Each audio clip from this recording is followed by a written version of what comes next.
Hey guys, it's Matt doing a little quick preamble before the episode. I wanted to give you a bit of an update on Broadway Con. As you know, I am going to be doing an hour-long episode at Broadway Con on July 27th. That is a Saturday. Broadway Con will be at the Hilton on 6th Avenue. I mistakenly said the Marriott in an earlier episode because that's where it was last year. But it is at the Hilton. And if you don't have tickets but you're thinking about going, I totally suggest it. It's a lot of fun, and not just, our panel, but there are going to be other panels with Broadway Podcast Network, and there's going to be meet and greets, and there's going to be a whole I don't know how to, flea market, I guess you would call it. Yeah, flea market and Broadway merch trading and things like that. But I can announce who our guests are going to be for our episode. They are Breakdown favorites Will and Rachel Anderson, otherwise known as the Theater Lovers, that Instagram account that we all love. As you guys know, Will and Rachel are awesome. They are smart. They are funny. They have so much knowledge of Broadway history, but they've never actually done a traditional episode of Broadway Breakdown. They've always done Tony episodes. So this is, dipping their toes in the pool of a traditional Broadway Breakdown. So it's going to be exciting to talk with them about that.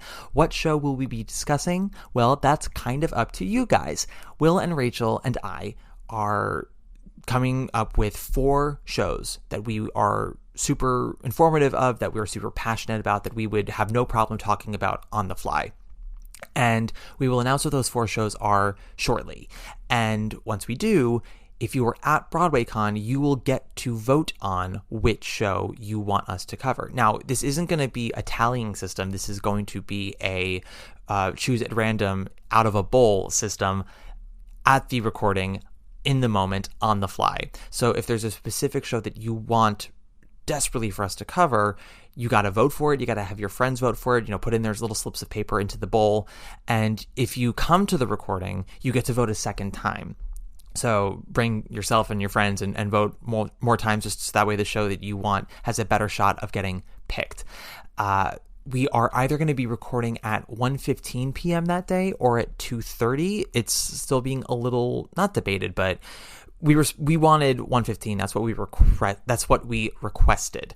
But we then found out that there's going to be a Disney sing-along around that same time, and there was a bit of concern of whether we would have to compete with that, because I don't think I can compete with Disney.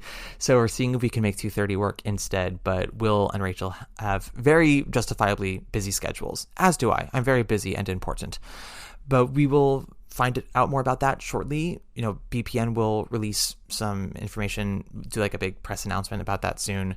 But I'm giving you guys the early exclusive.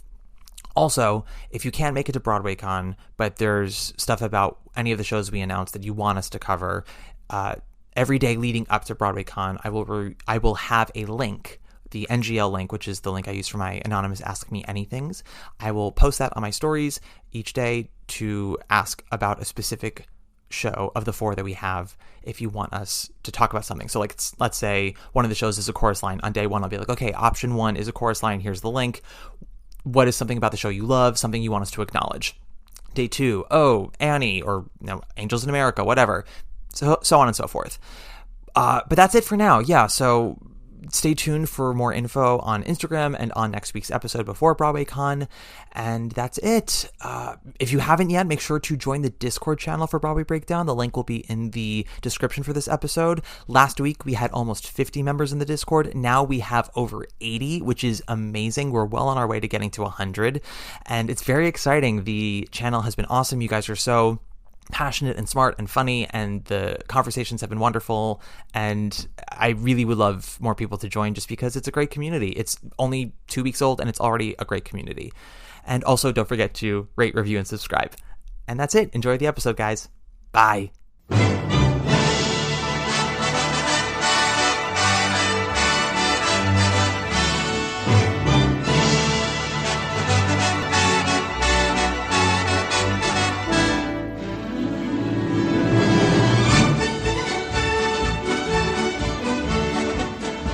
Hello, all you theater lovers, both out and proud and on the DL, and welcome back to Broadway Breakdown, a podcast discussing the history and legacy of American theater's most exclusive address, Broadway. This is a continuation of the series Problematic ?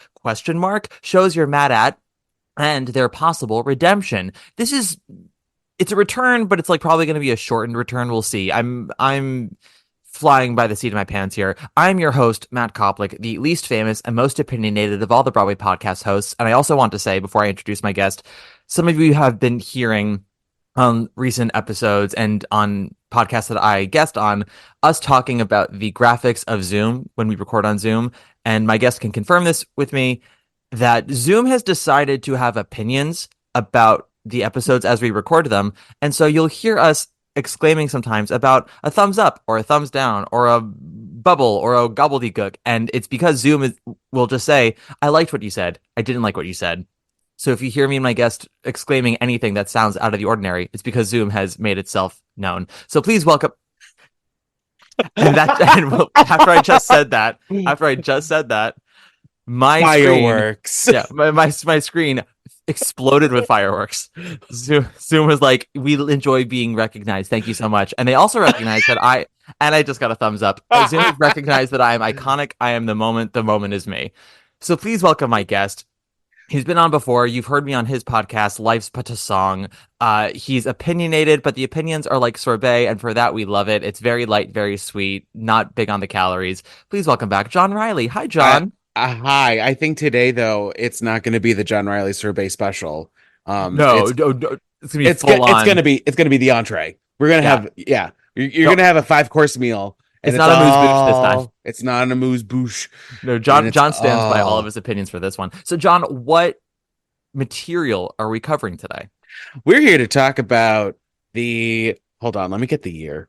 The 1954 movie, Seven Brides for Seven Brothers. Yes. This is the only time in the history of Broadway Breakdown that we have exclusively covered a movie. We will talk about the stage show as well, because they are connected, and that's more sort of its legacy in the Broadway community, I suppose. But no one really talks about the stage version. They talk about the movie. And the movie has a very large shadow in musical theater and is a pretty beloved piece. So what's interesting about this one, Jan, and we'll get into the details. Hold on one second. We gotta go back to talking about Zoom for a hot second, because before we even started recording, we were like making fun of me, and Zoom agreed with us. See, it agrees, and now I think Zoom is trying to flirt with you. Like, it's giving you so many thumbs up, and then that fireworks happened, and I was just like, we're done. I'm interrupting you in Zoom for a second. I don't know what's going on right now, because between Zoom and all the quote unquote straight bros at the gym, like, people just keep talking to me, and I don't know why. Because you are the Matt Koplik. I am the Matt Koplik. Maybe at this point I've gone from the least famous to the second least famous, and thus people are approaching me more. You and Kathy Griffin are like riding the D list. Yeah. Well, we're riding something. Yeah, something with a D. Speaking of riding D, Seven Brides for Seven Brothers. So I'm going to. I have a thesis statement for this episode. I'm going to be very angry, and then I'm going to be a little horny, and then I'm going to be very angry again. So I think that's correct. Yeah, you're right. Yeah. So this is an interesting one in terms of just like covering problematic, right? Because most of the shows that we covered for this series were shows that were initially critically acclaimed. Maybe not all of them were huge commercial successes like The Prom, but like got strong reviews, did well maybe at the Tonys or what have you. And it was over time that there became a new narrative about those shows of like, oh, this is actually a problem with it. Oh, that makes it problematic. And then it's been just a constant battle back and forth of like, is it actually problematic, or are you misunderstanding this thing? Did you see a bad production? Is the movie version bad? Yada, yada, yada. Did you not pick up on the main plot of this movie? Well, so, yeah. Well, and Jon, as you know, because I've been on your podcast many a time, and as my listeners know, I do try to find the nuance in things. I don't like to sort of just boldly label things as whatever. And these things aren't created in a vacuum. Art is always both a response and a reaction to the time that it's made in. It's a little different for Hollywood musicals of the 1940s and 50s, because those are kind of Wild West with those musicals, by the way. Well, they're a response in some ways to the Hays Code censorship, but also like what they consider hardcore American Christian values, but then also because they live in their own universe, there's a lot of, yeah, as you said, Wild West politics in them. And some of them stand the test of time, like Singing in the Rain. Some of them are a little trickier, but I do think hold up in their own way, like Gigi. And then there are movies like Seven Brides for Seven Brothers. And what makes this one different from the rest of the series, John, is that there isn't a major public backlash about this movie. When I shared on Instagram that we were covering this, the majority of the responses were, I love this movie. Right. And even when I was rewatching it and I was telling people, they're like, "Oh, that didn't age well." And I really looked at them and I went, "It wasn't good from the beginning." Like, no matter if it's 1860s when I believe that this is supposed to be taking place, or if Yeah. it's 1954, or if it's today, 2024, it was never a good idea. They should have been like, maybe not this one. So, like, it's yes, yes, yes, yes, yes. What's crazy, what is absolutely crazy, is that this movie came out in 1954. And this is the year of, Sabrina, and I think On the Waterfront was this year at the Oscars, which, by the way, I want to emphasize, this movie was in the top 10 highest grossing films of the year.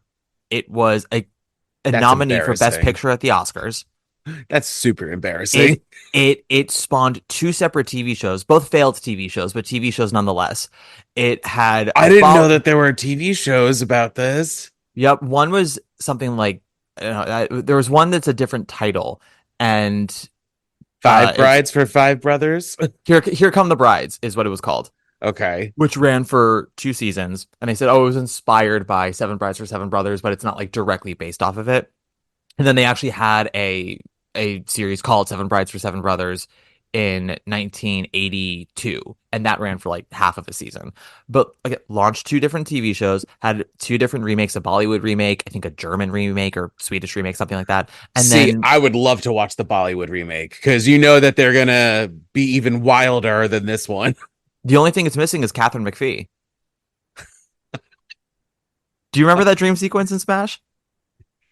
I try to black Where she's smash at an out. Indian restaurant with her Indian boyfriend and she's like having a Yes. fantasy about it all, and she leads a Bollywood number because that Oh was my Smash. God. And we all said, second season, please.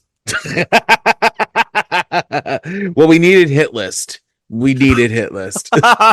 We needed Andy Mientes just fucking eating dust.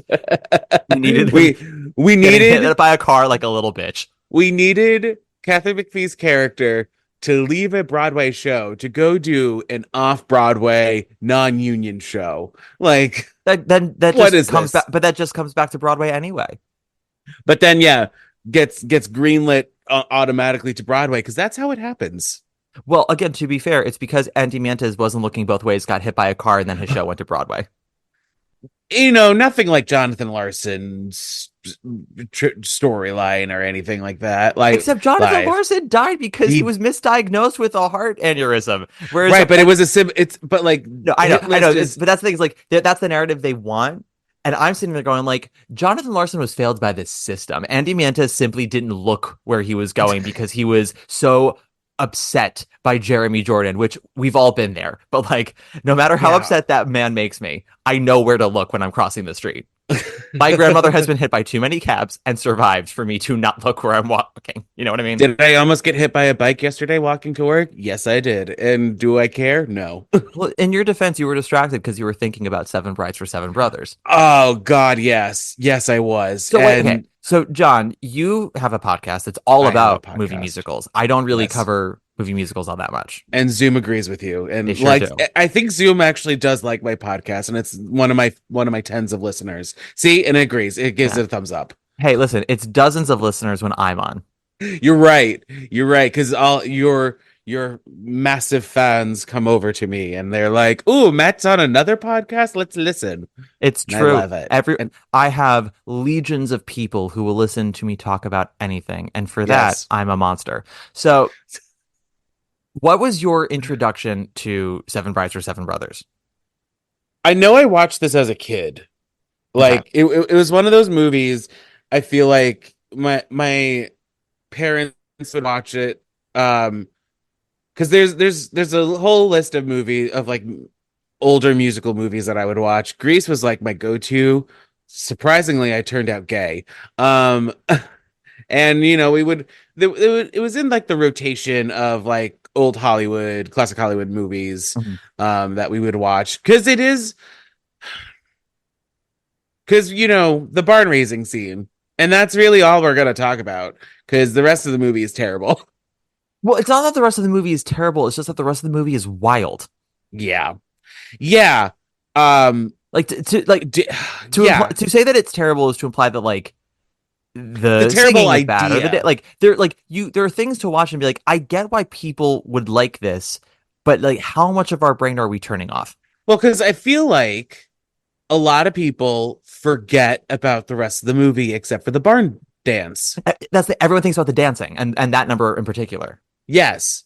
Yeah, because even the other choreography in the movie It's not isn't much.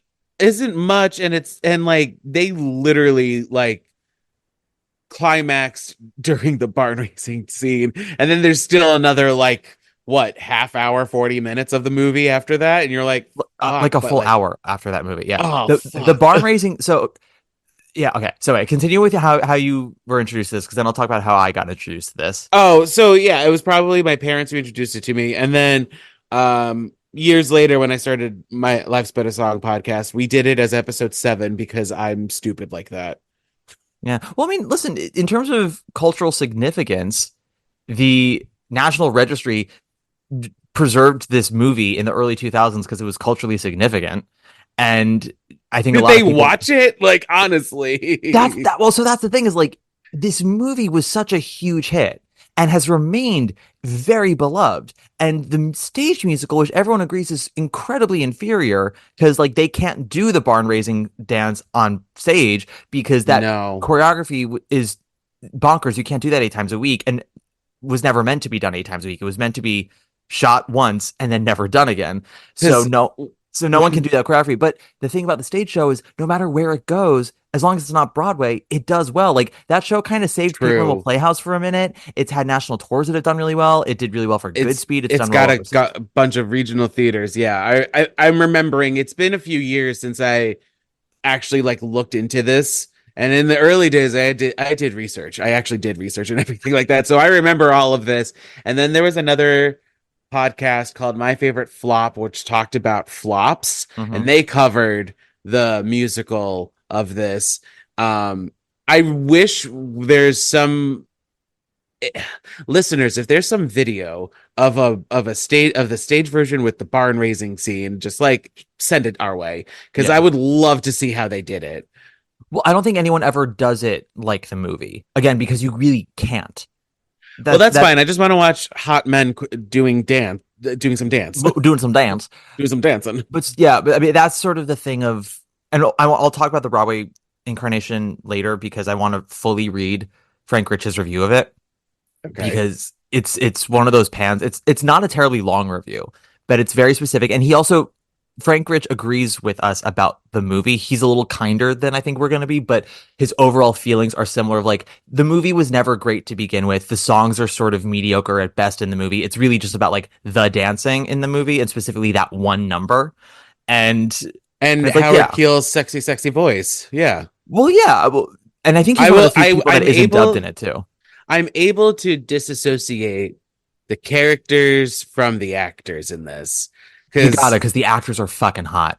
oh my god, yes, especially the brothers. The There are brothers. like 3 or 4 brothers that I was just like, yeah, no, I'd stay in that house too, and never want Uh to go huh. home.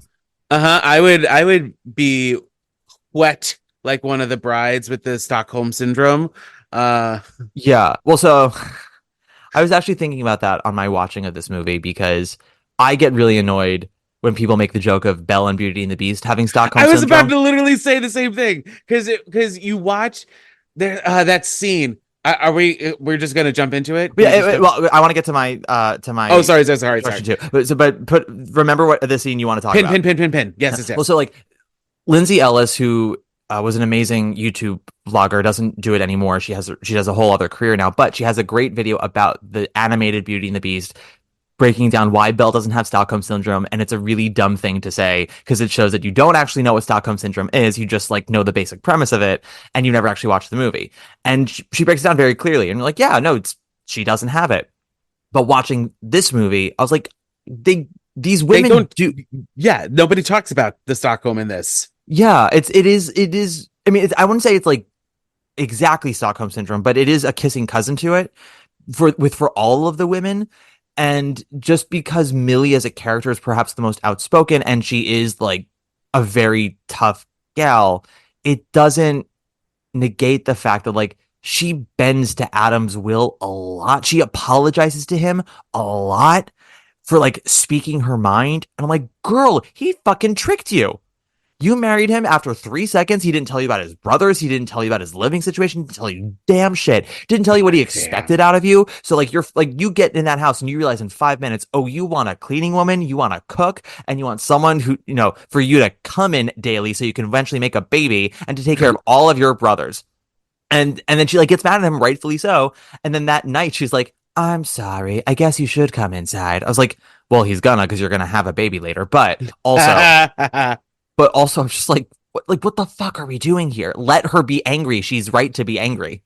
Yeah, and yeah, this movie's on the men's side completely. Very much so. They're like, what?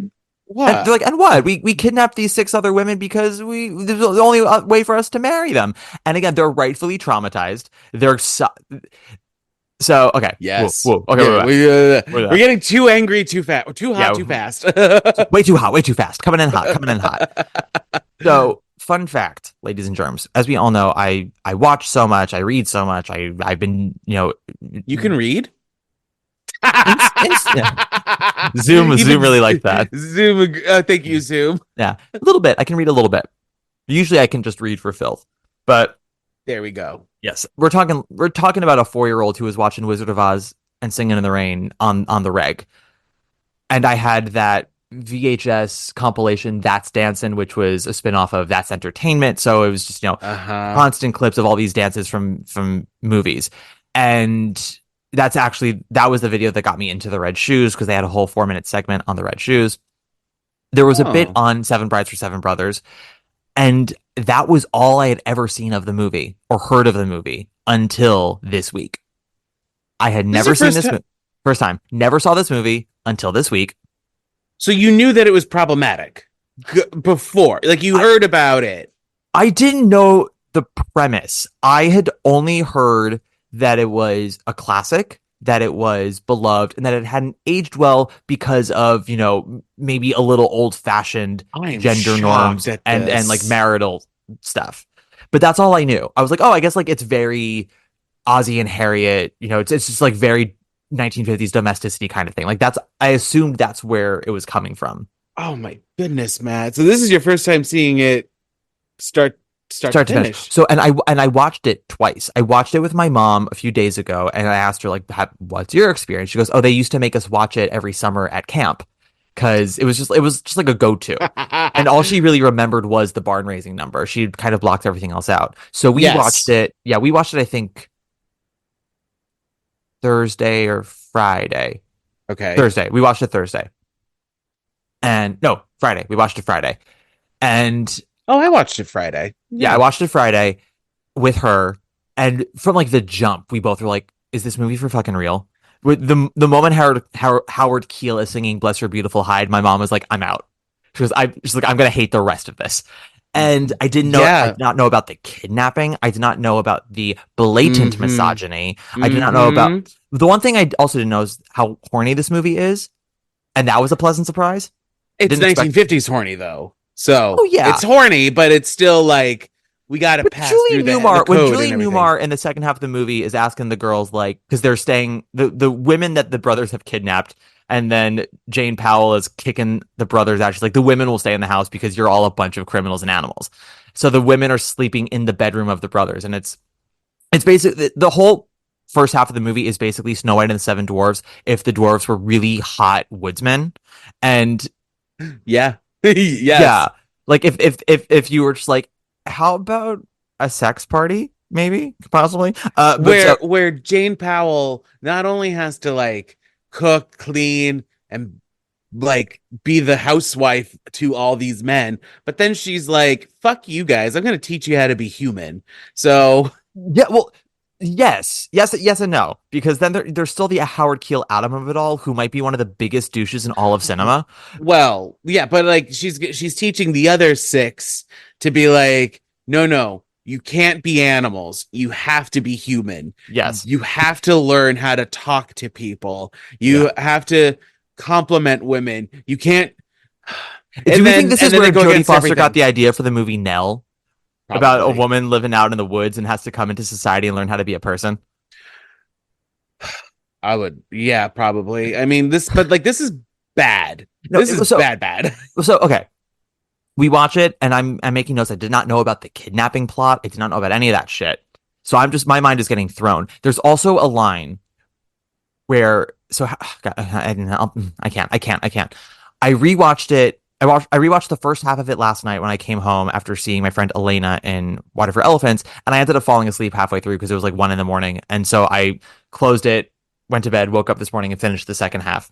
I'm so Just because, sorry. just because I was like, I want to make sure that I'm not misremembering stuff. I want to make sure that I'm not coming in super hot Nope. now that I know what to expect. Like, how do I see it with no longer with fresh eyes, but I know what to expect now. And it made me angrier because there were moments when again things were like Jane Powell as Millie is speaking her mind. I'm like, yes, movie. Yes, like that was a bad thing that happened. But then the movie still rewards the bad behavior anyway. And I'm like, what are we doing here? And what's Right. crazy is so this movie, Seven Brides for Seven Brothers, it is based off of a short story called The Sabin Women. I want to get the exact name of the author correct. The sobbing, sobbing, sobbing. I'm Mhm. sorry to be singing, but that they turned that into a whole goddamn number. But they're talking instead of saying, is it Sabin? So That so the original story that it's based off of is called The Sabin Women by Stephen Vincent Benet, who was, I'm assuming, French Canadian. And that in turn and that was, I think, written in the 1920s. And that in turn was a sort of modern adaptation of the Roman legend, the rape of the Sabine women. And Sabine is written Sabine. And oh, and he's writing Sobbing, sobbing, like Sobbin. Yes. sobbing. Yeah, Yeah. the crying. Yes, okay. Well, and so what it's a play on words because it's both how, rural fuckwads would read Sabine. They would go, "Oh, the Sabin." Uh, Mhm. Which is what they also did in the movie. exactly, but then also because like they're talking about the Roman legend, but they're not calling them the Sabine women. They're calling them the Sabin women. And then also like yes, the women are crying when they get kidnapped and taken to this remote farm up in the mountain. And in the so okay, the short story was optioned by Joshua Logan, who directed Picnic and directed and co-wrote the original South Pacific. And like Joshua Logan was known for having plays and musicals where men would be shirtless a lot. So in a weird way, Seven Brides for Seven Brothers is a very good property for him. Okay. But those stage rights ended up dropping. So he has actually nothing to do with this movie. You can understand why he would be attracted to it. He's like seven men in a hut in the forest and they're horny. Sounds like a They job steal for women, that's fine, Logan. whatever. But like they're gonna be chopping wood. They have a Chopping farm. wood. Mm-hmm. Yes. Hard men being hard sounds like a job for Logan. Like that is what he Shirtless, do. glistening chests. Yeah. Yes. It's like a running joke with Broadway nerds who know about like Broadway history. If you see photos of a Broadway musical from like or any Broadway show from like the 1940s through the like early 1960s and there are like more than four shirtless men, you're like, is Joshua Logan on the production team for this? And like half the time he is. But so the stage rights drop and MGM ends up picking them up. And they Oh, work good on this God as bless. I know, right? And they work on this as a film project with Stanley Donen as a musical. And they The like king. By the way, he is the king of like uh MGM musical movies or just musical movies of this time. yeah, he's done a bunch. And like the big one is Singing in the Rain. He also did one of my favorite non-Hitchcock movies, Charade, which if you haven't seen Charade, Audrey Hepburn, Cary Grant in Paris, Walter Matthau. It's funny, it's sexy, it's scary. Watch it. Ooh, Watch it okay. yesterday. It's amazing. It's considered the Okay. best Hitchcock movie that Hitchcock never made. Oh God, it's so good. Anyway, Interesting. You right. you have me sold. You're very welcome. If Thank anything you. good came out of watching Seven Brides or Seven Brothers again, it Is was that getting I'm me to gonna watch watch Charade. Charade? Yeah, you're gonna watch Charade and you're gonna fucking love it. Great. So they're writing the script, they're coming up with the songs, and they get Michael Kidd. They get the same songwriting team from the musical Lil Abner, which was a huge hit at the time, but has never been done since. And they're That's another one I got really angry at, by the way, the movie. yeah, well, I am not familiar with Lil Abner all that well. I've heard the score once or twice, did not care for it, and there are conflicting reports from people now of like how good Lil Abner actually is. So it's Yeah, it was another instance when I did it in my podcast, Life's But a Song. Sorry, I'm here to plug my podcast. I need listeners. Where I came at it very strong and angry, and my guests were both like, "What? We yeah. love this one." I'm like, "Oh fuck, we're fucked." I know. Well, that's the thing about movies and musicals from the 40s and 50s is I think there are a good number that do hold up. You just like have to maybe be smart for a second and not like take it at face value. And there are also a Yes. lot of bad 50s movies versions of those shows. Like I've been very vocal about how like the majority of the Rodgers and Hammerstein movie versions are actually kind of terrible because they're just so surface level and the Hays Code has to censor so much. But sometimes they also just like don't hold up and like stopped holding up a full decade after they came out. But we digress. A lot of people have their like sick day movies, the movies they watched when they were sick as a kid. And so there's like a love in their heart of, when I was 7 and home from school The because I was throwing up all the nostalgia time. of it all. Yeah, Exactly. like this one as well, Yeah. where but like all you remember is the barn raising scene And the colors and the horniness. and in that order, yes, because then you're like, oh, they're all gay with their pride shirts. Yeah, no, this is very much a movie that isn't an ally, but they're doing so much on the surface level. Like if Pride Weekend was a movie, it would be this movie because on the surface level they're doing so much for the gays, but if you actually stop and pay attention, like, oh, you don't care about the gays at all. Yeah, you're the major corporations who are like, hi, gay, Yep. on June 1st, and as soon as the clock strikes to July 1st, you're just like, straight men only, Yeah. There's that beer. yeah, there's that Brandon Rogers video about CEOs during Pride Month, and it's his female CEO character just like for 2 minutes being like, "Hey, fag, the choice to be gay is the choice to slay, and I love gay people. Try to put a stopper in my popper." Like trying to sell all these products, selling all these products, not knowing anything about the queer community. They keep adding letters, but I keep adding tolerance. And then her assistant is like, "Oh, ma'am, it's midnight." He goes, "Why would I care if it's midnight?" He goes, "Well, it's July 1st." And she's like, "Get all this gay shit out of here. Get it out of here." Get out of here. Take out the rainbow. No more rainbows. Yeah. Yeah, and that's for me, that's Seven Brides. We're like, we're gonna give you hot men dancing up a horny storm with flaming red hair, total flamers in pride shirts, tiny women, horny as well, but you don't get to be a part of any of it. The narrative with this movie is that they talk about how the studio kept cutting the budget because they were throwing all their money to Brigadoon, which is why everything in Seven Brides for Seven Brothers is pretty much on a soundstage. It was going to be on location. There's And, that there's that one song at the end when it becomes spring again that I think that they're actually outside.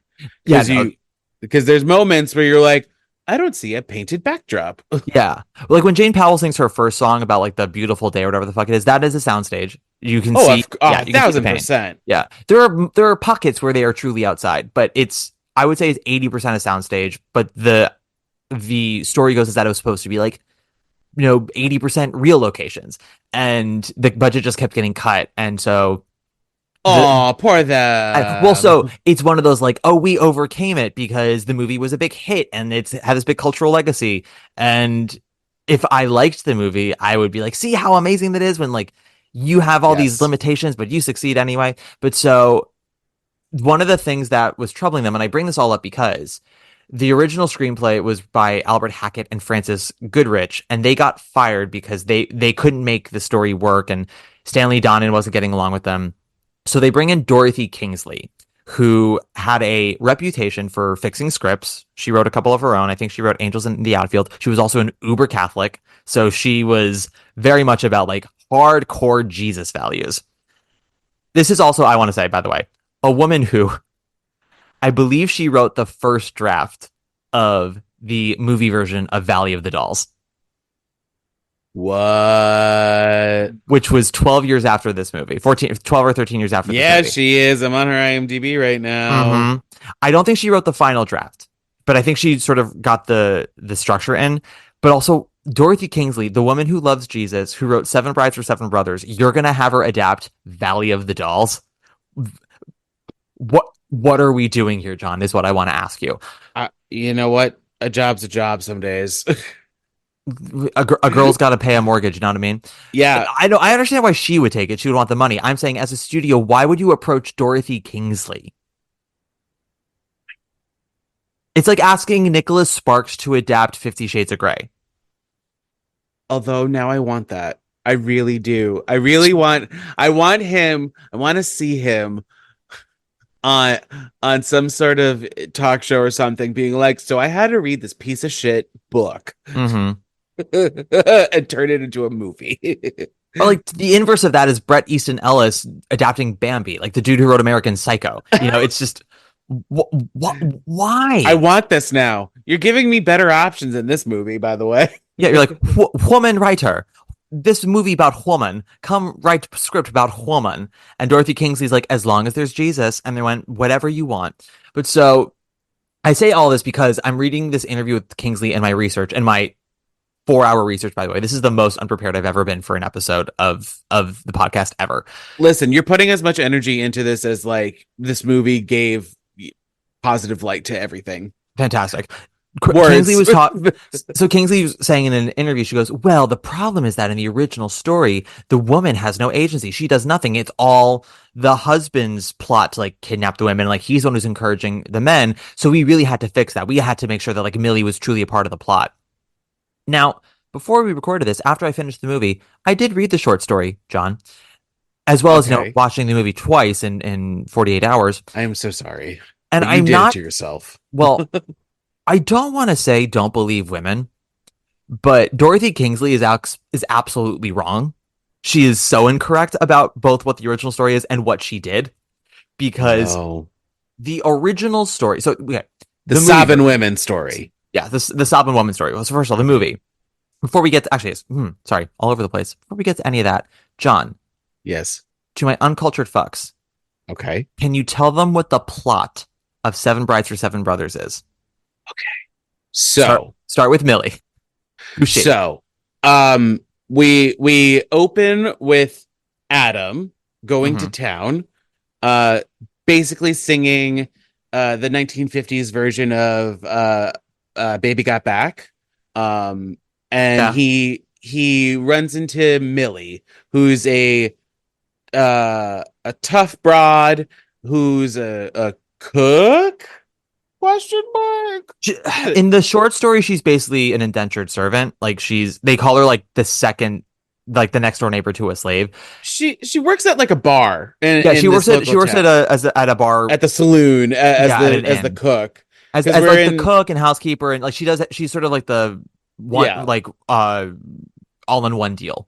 She does 1850s or 1860s Oregon, by the way. I should have set that at the top, but he runs into Millie and he's horny for her because she's a tough broad and everything. They get married, knowing each other for 10 seconds. And then he kind of tricks her. And by kind of, I mean, he really does trick her into, like we said earlier, being a housewife and sort of mother for his 6 unruly brothers.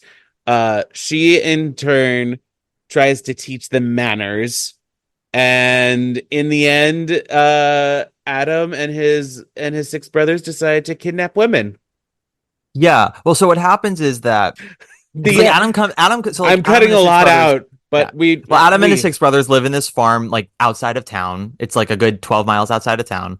So Adam comes in to trade for stuff, get goods to cook with and all these things. So like the whole point is that he and his brothers very much are isolated from the rest of society, and they have a reputation as well. Yeah, they've got a reputation for being like tough and unruly, and no one really likes them. Right. And the other thing is that we hear constantly how this is a more male populated town than women populated town. So they say like all the women basically have their pickings of who they could marry because there's like 7 men for every woman, like in terms of the ratio. So Yeah. everyone's like, all the men are just like fighting over each other to find someone. And Adam comes in at the top of the movie being like, I'm going to get a wife today. Literally, he's like, today, I'm getting a wife. Today's the day that I'm getting married. Yeah, He and he's horny tells for Millie also because he wants someone who's pretty, but he doesn't like super care about that. He more cares about like, can she work? And he sees Millie chopping wood. He's like, that bitch can work. right, but then also she holds her own against the other men in town when she's serving them the Her stew stew. gruel Yeah. thing. Yeah. Yeah, her stew. And so he pops a woody for her. Haha. Mhm. And And then but so with the brothers, Millie claims later on in the movie she falls in love with Adam on sight, and that's ultimately why she says yes, because she also says, I've been proposed to before and I've thought about it. And every time I thought about it, it gave me a sinking feelings. And when you proposed, I didn't get that. So I'm going to marry you. And I'm like, it's the same day they get married. yep, Yes. absolutely. Yes. No, they get Yes. like, Yes. it's the same afternoon. It's, Yeah. Okay. it doesn't take very long. Well, because She, this time in this movie is weird because you have this whole opening is in a day. And then I don't know when the barn raising scene is, but then once they kidnap the women that they dance with at the barn and fall in love with, it's snowing. And they keep talking about how the snow is forever in at this point. yeah, So, and then also she's preggers, she gets but pregnant. Yeah. like she still has a snatched waist. I don't know what's going Well, on. that has nothing to do with the weather. That has to do with the 1950s movies. They're like, Yeah, but and then she has the baby and it's spring and everyone is fucking and then they get married. so The end. the kidnapping thing though. So M- Millie Millie goes back with Adam to his house. She also says a line that I put on Instagram. I was like, no woman in the history of time has ever said this. When she's like, oh, I don't have any clothes but the one I'm wearing. And Adam's like, oh, well, if you go up to Have the my attic, mother's. he goes like, there's all my mother's clothes. He's like, if you know how to sew. I mean, I'm saying this a lot nicer than he says it, but he's basically Oh like, my if you know how God. to sew and alter, like you can alter her clothes. And she goes, oh, I'd like that. I like to wear something your mother wore. And it's like, It no woman, unless it is jewelry worth millions of dollars, no woman has ever said that. But right. so she gets Right. there and realizes that the brothers are there because he never told her that he lived with his brothers. He never told her like the state of the house and exactly what he expected of her as a wife. And how much they act like animals. Because she thinks like, oh, I'm going from being a servant at this inn and like, not really having any prospects to being a married woman now. Like I'll be respected in the community now and I'll only have to serve one person. And he's like, yeah, about that. So And she has a whole goddamn song singing about how happy she is to be married and how she's looking forward to this next chapter in her life. And he's standing behind her this whole time being like, oh, I'm not going to tell you about my brothers just yet then. yeah, rather than be like, hey, so pretty song, but I should probably tell you something. He's like, I'm going to let you finish and then just sort of see for yourself. Actions speak louder than words. P.S. Matt, which do you prefer? Howard Keel with the beard or Howard Keel with just the mustache? I prefer the beard, personally. I prefer the beard too. And there's one other brother I prefer with the beard. Everyone else clean shaven was like, yeah, no, you can stay. But yeah. yeah, Because when she goes and hangs and starts to live with the brothers, she gives them all a makeover because there's the barn raising scene that we've been teasing you about. the makeover is just her being like, you need to shower. That's what You need to shower, put on your rainbow shirts, everyone. Well, it's not everyone's wearing a rainbow shirt. Every brother, the 6 brothers, have a corresponding color in the rainbow. Except for, and then Howard Keel wears a green shirt as well, and I'm like, give him a different color. He's not. They're all just like basic bold colors. It's very, they want to give each brother an identity of some sort without actually writing one for them. But and what's interesting too is that some of them have like a little print on them. So when you do like get a little close ups, you can be like, oh, it's not just a solid yellow shirt that you're wearing, whatever brother you are. It has a check pattern or something. It's That very means interesting. the ones that have patterns on their shirts just means that they're open to butt stuff. That's all that means. It's true. Yeah. It's Walmart language. But we're beating around the bush because I want to get to the whole point of this kidnapping thing. Millie, yes, she teaches the brothers like how to be pleasant, how to be gentlemanly, because she whips them up into basically being obedient to her immediately. She washes their clothes, she makes them bathe and shave, and gives them food, and like really good food, and I teaches gotta them how to like say I grace and like have manners.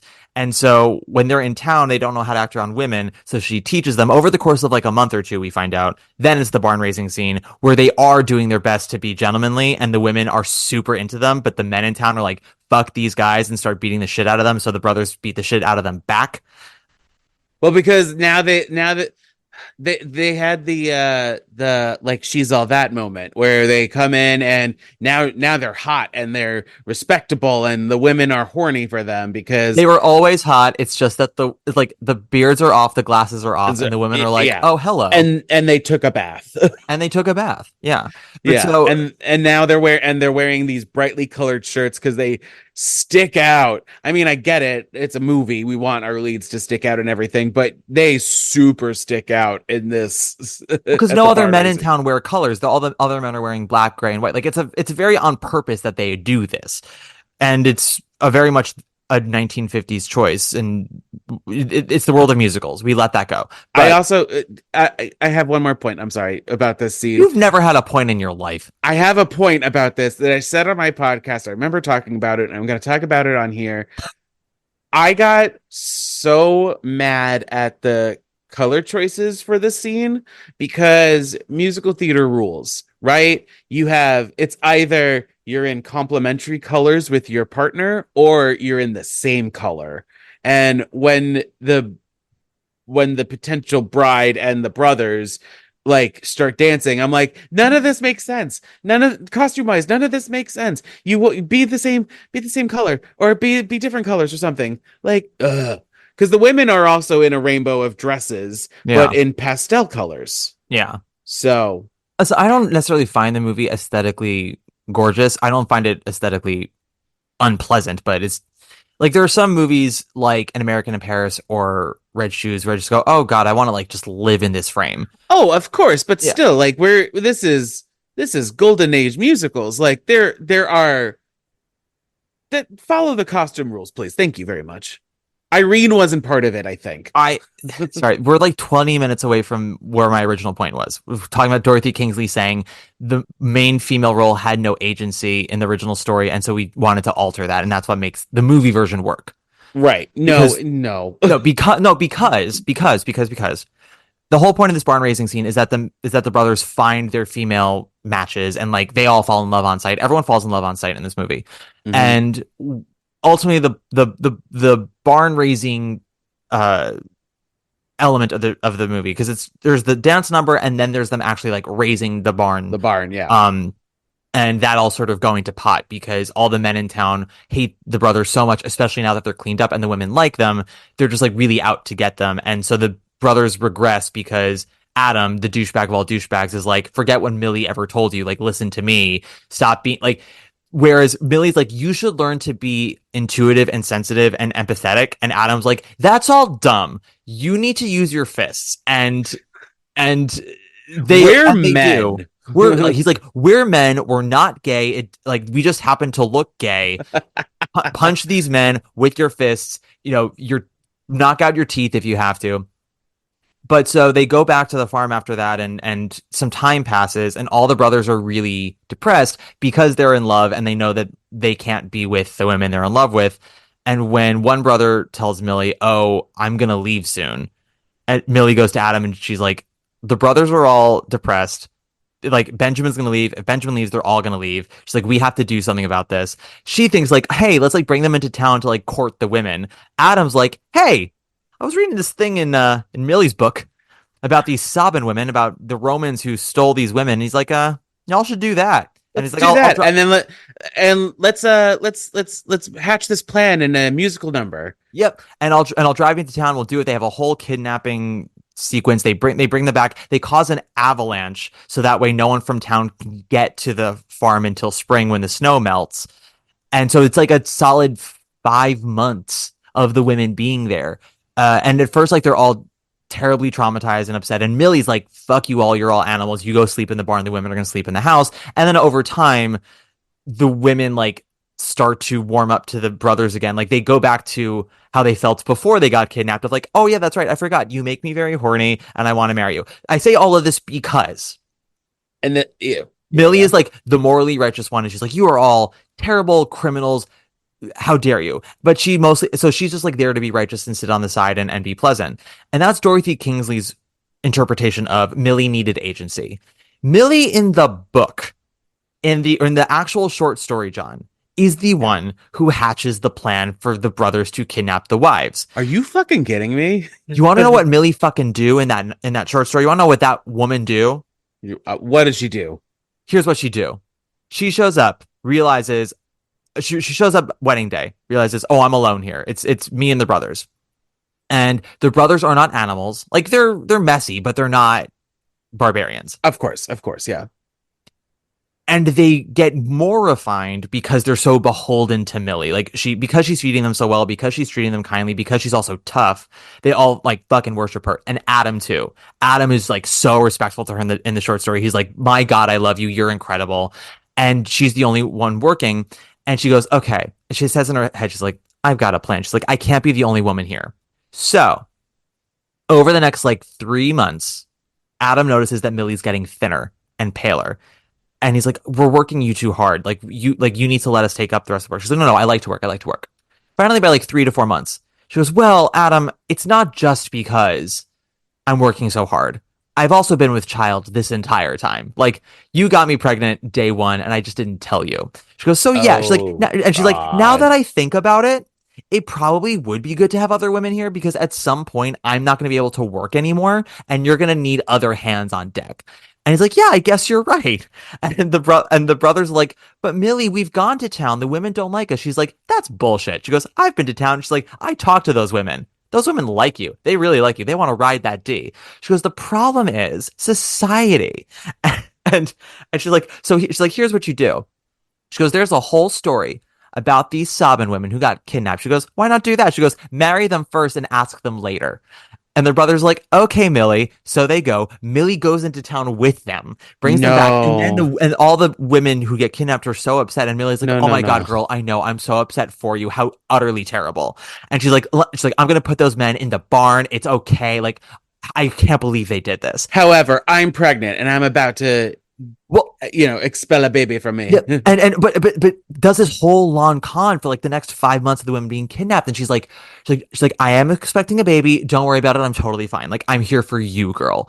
And like slowly introduces the men back into the house, and I was like, oh hey, like Dorcas, whatever the fuck your name is, like this is Benjamin. He's got a 10-inch dick and he's really sweet and pleasant. But like, don't worry about that. You shouldn't be paying attention to him. She's like, but don't worry. Like that's just my silly brother-in-law. And then like after a month or two, when she notices that the women like are always peeking at the men and like wanting to be around them, Millie takes out a wedding dress and they're like, oh my God, what a beautiful dress. She's like, oh, don't worry about this. Adam made me sew this like in case one of the brothers got married one day, but like don't even look at it. And they're like, no, but we kind of want to wear her. Like that dress kind of slays. So she's pulling the longest of cons. Them? Yeah, she's absolutely baiting them until God. Finally, then she's like, okay, you know what? She's like, okay, the brothers can have dinner with us, but that's it. Don't worry. Like they're only gonna have dinner with us. She's like, okay, they can have dinner with us, but like, and then tomorrow, like, I guess you guys can all like play out in the yard for like, but only for an hour. Like it's like, I don't want to encourage this behavior. And then like, it just keeps growing and growing until finally all of the women end up being married. And when the snow melts, everyone from town rushes in. All the parents show up with shotguns. And Millie has had the baby at this point, and the girl's like, what do we do? She's like, go about your daily life. She's like, do all of your chores. She's like, I got this. Shows up at the front door with her baby. And she's like, hey, townsfolk. Oh, you see I'm holding a baby here? What, you going to shoot my baby? She's like, I thought you maybe want to christen my baby instead. And they're like, oh, well, we can't shoot a baby. She goes, but where are all of our daughters? She's like, why don't you shut the fuck up for a second? She's like, just shut the fuck up. Shut the fuck up. Take a listen. She goes, What do you hear? They go, well, we hear a spinning wheel, we hear butter churning, we hear cows being milked, and a bunch of female voices singing and humming. She's like, yeah, those are your daughters. They're all married. Do they sound traumatized to you, or do they sound super happy? And like, I guess they sound happy. She's like, yeah, so go say hello, give them a quick hug, and reconnect, and then get the fuck out. Let them be happy. She's like, because they live here now, and that's how the story ends. And Dorothy Kingsley is like, that's not agency. You want to know what's agency? Quoting the Bible every 10 pages and then sitting on the sidelines and admonishing men. That's agency. I'm like, listen, Millie in the short story is a psychopath, but the girlfriend has agency. I think I would prefer that if I'm being totally honest, because It's like far more interesting. yeah, It's just as problematic, but it's interesting. it's interesting because it's not as misogynistic as this movie is. Well, The Millie way has that you described misogynistic it. viewpoints, but like she Right, but it's herself not is hatching the plan. right. It's not an alpha male. Yeah. Like, and the men in the short story are all kind of sub bottoms. It's actually even incredible. It's more gay because we've got like Joan Collins and Dynasty, Vanessa Williams and Ugly Betty, just like hatching this master plan, playing absolutely every side of everything, and then having these 7 sturdy red-haired penises attached to tree trunks. Yes. Just Yes. being her fucking submissive bottom slaves and doing everything she says. And one of them being a New York City ballet dancer. Jacques Demois, father of Charlotte Demois. Or Demois. So okay. So in the book, they get married one at a time, or is it like a big massive wedding recall. like in the movie? Listen, it's first of all, it ain't no book. It is a short story. It is Sorry, like it is like it's 8 pages. Oh, but, fuck that. Wow, well, that a lot happens in 8 pages. Well, because not a lot happens in the movie. True. They were like, fuck, we need to fill like a good 10-minute gap with a dance number. Yeah. Barn raising. One of the few things that the movie does keep from the short story is that Adam doesn't, and some of the names are different of the brothers. Because one thing they do with the names with the brothers in the movie is that they all have Bible names and it's in alphabetical order. Yeah. The mom wanted Bible names and the father wanted to be able to tell the brothers apart. So they're all in alphabetical order. See, that's kind of funny. I'll give another positive about this movie. The names are hilarious because then when they get to Frank and they're she's like Millie's like Frank's not a Bible name, right? And they're like his name is Frankincense, and that's like a trigger for him that he starts beating up anybody who calls him Frankincense. But then he learns to love it. Kind of, I guess maybe because like no, they keep calling him Frank. The way that the movie ends is the girls get kidnapped. They're very upset. Millie's all like, I hate you all. She eventually reveals she's having a baby. Adam is told she's having a baby, even though he's like cast out into like the far reaches of the mountain. He, though, leaves on his own accord. Yeah. Well, no, I thought doesn't she cast him out? Well, she casts all of them out to sleep in the barn. And then he's like, fuck this. I'm going to our other place. Yeah. To our hunting lodge or whatever it is. Yeah. And when the brothers find out that Millie's gonna have a baby, the youngest one goes up to Adam. He's like, "You need to come back and like see your kid." And he's like, "No." I mean, the youngest one is also what's his butt?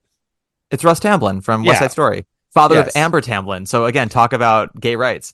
but and this is before West Side. Yeah, so he's even younger. He's very twinky in this. Very twinky. Very twinky. But also in West Side, I think they forced him to learn how to dance. And this one, he's like, I know gymnastics. Yeah. Well, so he and one of the other brothers, like in my opinion, Benjamin, probably the hottest brother, they are not dancers. So you don't see them doing much. Like Russ comes in every 2 minutes to do a tumble and then some like very sloppy clogging. And then the really hot brother, he'll do like a box step or a kickball change, but that's really it.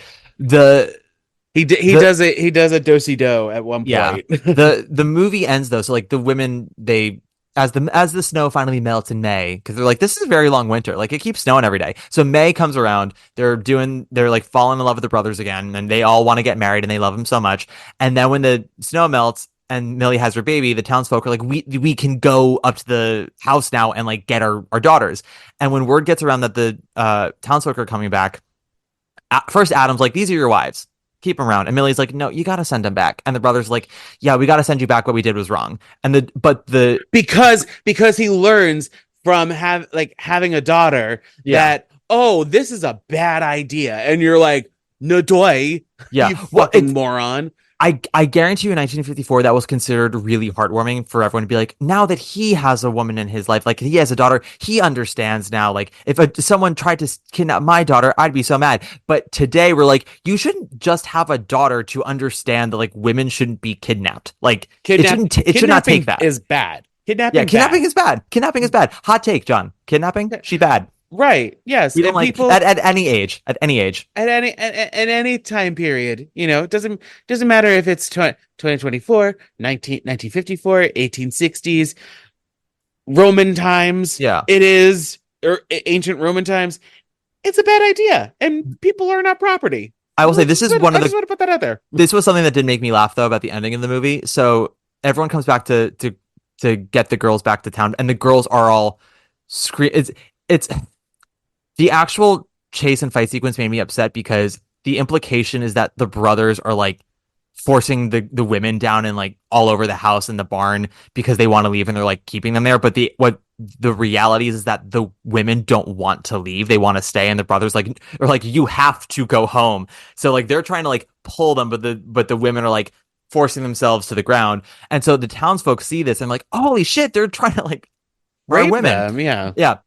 Only to find out that that's not actually the case. And so, but no one knows about Millie's baby. They just hear a baby crying and they go, shit. And one of the dads goes, girls, we won't be mad. That was the priest. The priest. But the priest is one of the fathers. Oh, that's right.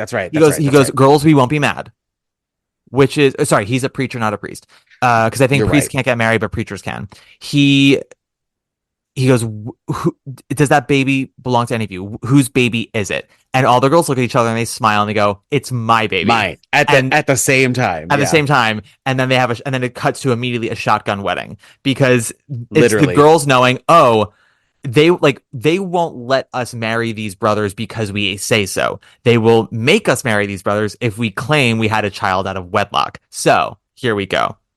And that's how the movie ends. With the five dads and their literal shotguns draped over their arms, and then the preacher dad, wedding them, but getting them married. Wedding them? Wedding them. Yes, you're right. I did say that. Before we go further, John, further, we do have to take a break. Billy, I beg to differ with you. How do you mean? You're the top. Yeah. You're an arrow collar. You're the top. You're a Coolidge dollar. You're the nimble tread of the feet of Fred Astaire. And we're back. Wow, what a great commercial. A couple of commercials if I have anything to say about it. Yeah. Make that money. Make those fives and fives of dollars. Delicious. Nom. Yes. It's enough to keep me in pretzel bites for days. So, can we talk more about the Stockholm Syndrome? Can we go back to that for a hot second? Because we can talk about everything. Because that was one of the things I put a pin in, and I want to pull a pin out. Yes. So, John, Stockholm Syndrome. Describe her. Who is she? So, Stockholm Syndrome is like when you fall in love with your captor. Like, again, in this instance, you are kidnapped, and then you fall in love with your captor. Well, not just fall in love, but like empathize with, start to view your circumstances in a different light. You think that this is it. This is how life is. Your sense of reality, your perspective on reality is altered because of your situation. Now, granted, there's one thing about the movie that isn't Stockholm Syndrome, which is that the brothers never enforce any kind of violence or reward of submissiveness to the women, which is very important to Stockholm Syndrome of how that happens. But outside of that, every other thing you would see in a textbook definition is here. Right, because they are secluded in this house. After they're kidnapped, they see there's an avalanche that happens that cuts them off from the main town.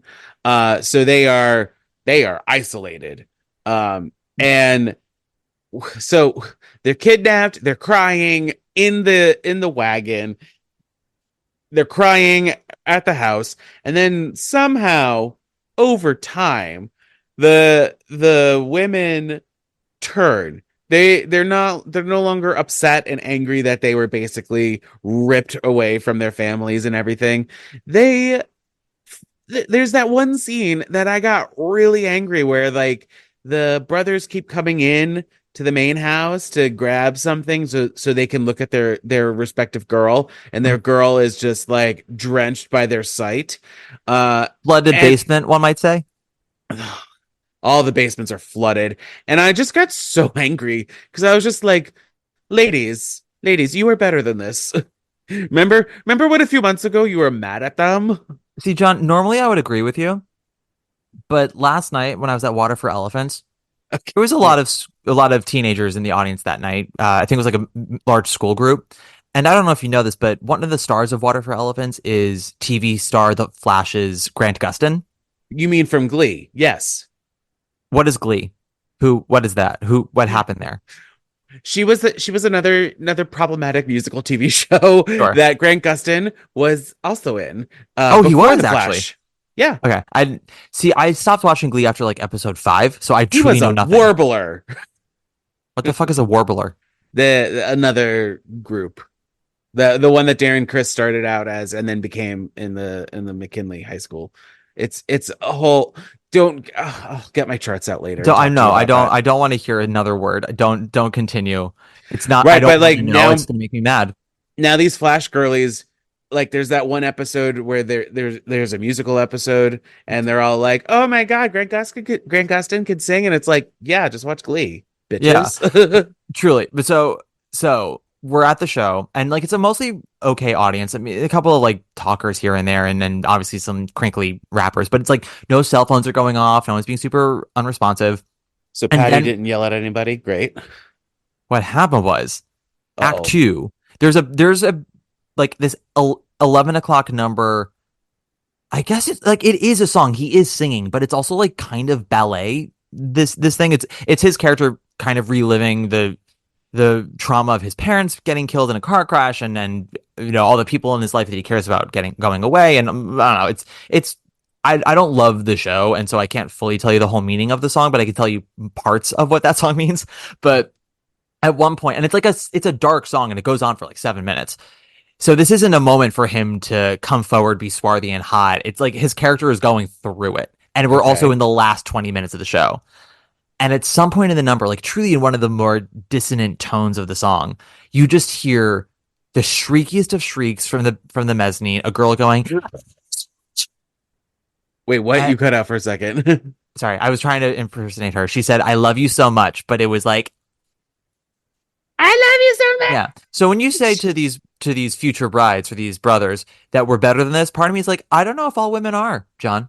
In the same way that not all gay men are created equal. Some are just born to do poppers, and some are actually born to be a person. There are some women who are born to be, Eleanor Roosevelt and the Millie of the short story, and some are just Julie Newmar in that bed, being like, flicking her bean, being like, which brother do you think slept in this one? Yeah. Which also, like, girl, same. If I knew that I was sleeping in one of those brothers' beds, I'd be like, gorgeous. Yeah. Like that one number where they're all in their undergarments and being horny for the men. Also, they're like horny for being brides. They're horny for being brides. Yeah. It's just like, oh my God. But also the ladies, I think all but 2 of them are dubbed, if I remember correctly. Yeah, there's a lot of dubbing in this movie. Most of the brothers are dubbed too. Well, yeah, because Ephraim, the Mr. Ballet Man, doesn't sing at all. Yeah, it's Howard Keel, Jane Powell, and then I think like 2 brides are undubbed. Everyone else is dubbed. I also got very concerned while watching this because one of the actors' name is Mark Platt, and I was just like, what? It's the same Mark Platt. I had to look it up. I mean, it's not the same Mark Platt. I don't know if he actually has any relations to the Mark Platt, the producer. No, first of all, I think the Mark Platt of the 7 Brides for 7 Brothers movie is fully dead. Most likely. No, he is. But I'm saying, like, I don't know if he's like an uncle or something to to or great uncle to Ben Platt. I mean, I don't think that Platt is a singular name. I don't think it's as widespread as like Williams or Stone or Smith. But I think on the scale of least popular last names to most popular, I think it would be a 4. I think there are other Platts out there not related to those Platts. Oh, of course, but for a hot second, watching this on Prime, and the X-ray comes up, I'm just like, Mark Platt, what the fuck? Well, in the same way that Jane Powell's probably not related to Colin Powell, but you never know. You never know. You never know. The thing about that number though, with the women when they're all in their undergarments singing in the brothers' bedroom about how horny they are to be brides, it's interesting because the beginning of the scene, they're horny for the brothers. Like they're talking about how they're all like they've all been taking sneaking peeks outside the window to catch their eye and always like walking by the window in their undergarments in the hopes that the brother might see. And I said to my mom after we watched it, I was like, the scene starts and they're all Samantha. And then we get to the number and they're all Charlotte. And I don't like the shift. Without a Miranda in between to get to transition through. So this is where my brain went while rewatching this for this episode. Mm-hmm. I think I realized that all the brothers are virgins. Because when Adam takes Millie and they go to bed that first night, there's that whole like, ooh, he's going to bed, and then the bed breaks because of comedy happens. Yeah, nothing sexual happened, just the bed has broken. But the bed breaks, and the other brothers are all just like, "Yeah, boy, you did it!" And you're like, "Okay, I guess you're all virgins." Wait, why do you think that makes them virgins? If anything, that means that they know that good sex breaks the bed. But like, they're just assuming things, and then obviously because Adam is Adam, the next day he just went, yeah, I'm a fucking man, yeah. Well, first of all, Adam is the kind of guy because he is a man and toxic and wants to save face and the universe's biggest douchebag. He shows up to his bedroom and Millie's like, I'm not sleeping next to you. I'm mad at you. And he's like, okay. He's like, I guess I'll sleep like out in the tree. But first he like steps out of the bedroom, sees all the brothers looking at him. He's like, well, she wants water. Everything's fine. She just wants some water. And then comes back and he's like, well, you told me not to sleep in bed with you, so I'm going to sleep outside on a tree branch, which is, I'm sorry, that is total manipulation. He's like, no, it's totally fine. I'll be comfortable here outside. Don't worry about me. I'll be okay. I'm doing what you told me to do. Are you second guessing your decisions, woman? Do you not want me to sleep on a tree where the birds are? And that's when Millie, after Millie again holds her ground, she's like, you fucking lied to me. You gaslighted me, and you have no empathy for me as a person. You only view me as a working hand. He's like, well, I won't lie to you. Part of the reason why I wanted to marry you is because I knew you could work and this place requires work. He's like, there were other parts. Your hair, your eyes, the fact that you can stand on your own 2 feet, I suppose, that you can say my name back to me. And it's like, It's Always Sunny in Philadelphia. Mac says to Dennis, I will not return to the table until you say one nice thing to me. And Dennis goes, your hair's looking small today. Like, it's just, that's an Adam compliment. He's like, Millie, what I really appreciate you is how you do what I say and you only fight back a little bit. Like when we are at the barn raising picnic dance thing, before the dance even starts, where the women are like helping them unload their wagon and everything. Mm-hmm. And the brothers, after going to, Millie's finishing school. You have it better. Millie's finishing school. And Adam is just looking at them like they're all aliens and everything. And it's like, no, they're humans. They're just being human right now. Well, he also doesn't know what's going on, because what it is they arrive at so what we're talking about is after it's the first 30 minutes of the movie. So Millie got married to Adam and they're like now kind of on good terms, and 2 months have gone by. So the brothers have really like warmed up to her. They took a bath, and also like shaved, and cleaned up their act. Yeah. Like they're taking to her like a fish to water. And they get to the barn raising scene because they also want to meet women and they want to, court women. And because Millie's taught them well, they have all these pies and cakes and things that Millie baked for the thing. And all of Millie's female friends show up and run over to her, say hi, and they see the brothers and they notice, because they're human beings, that these boys are hot. And they go, oh, like, let us help you unpack the wagon. We'll bring the cakes and the pies over. And each brother, one by one, I was like, oh no, don't take that. Like, I'll carry that for you. Like, let me escort you over. And each time Adam like brings out another pie, he's like, what the fuck is going on? Like, he doesn't realize that they are being gentlemanly, but also like it's a courting ploy. He doesn't like he's such a buffoon. He's like, why would my brothers want to carry a cake that woman could clearly carry herself? Like, why? Because he didn't go through the courting process. He literally just went to town and was like, I need a woman. Yep. And then found a woman. And Millie even says, like, you think because you got a wife so easily that like everyone else can just make that happen. She's like, that's not how it is. But I love the moment at the end because it's the last brother and woman, and there are no more pies or cakes left. And she has her arms out. She's like looking for a reason to go with the last brother. And Adam's just like, there's nothing left in here. Why are you still standing here? And so the brother's like, well, I'll escort you anyway. And Adam's like, Russ. Russ. And Adam's just like, the fuck is going on? Like, it's a genuinely funny moment because I do think the joke is on Adam there, not on anything else. It's Adam being a total dunce.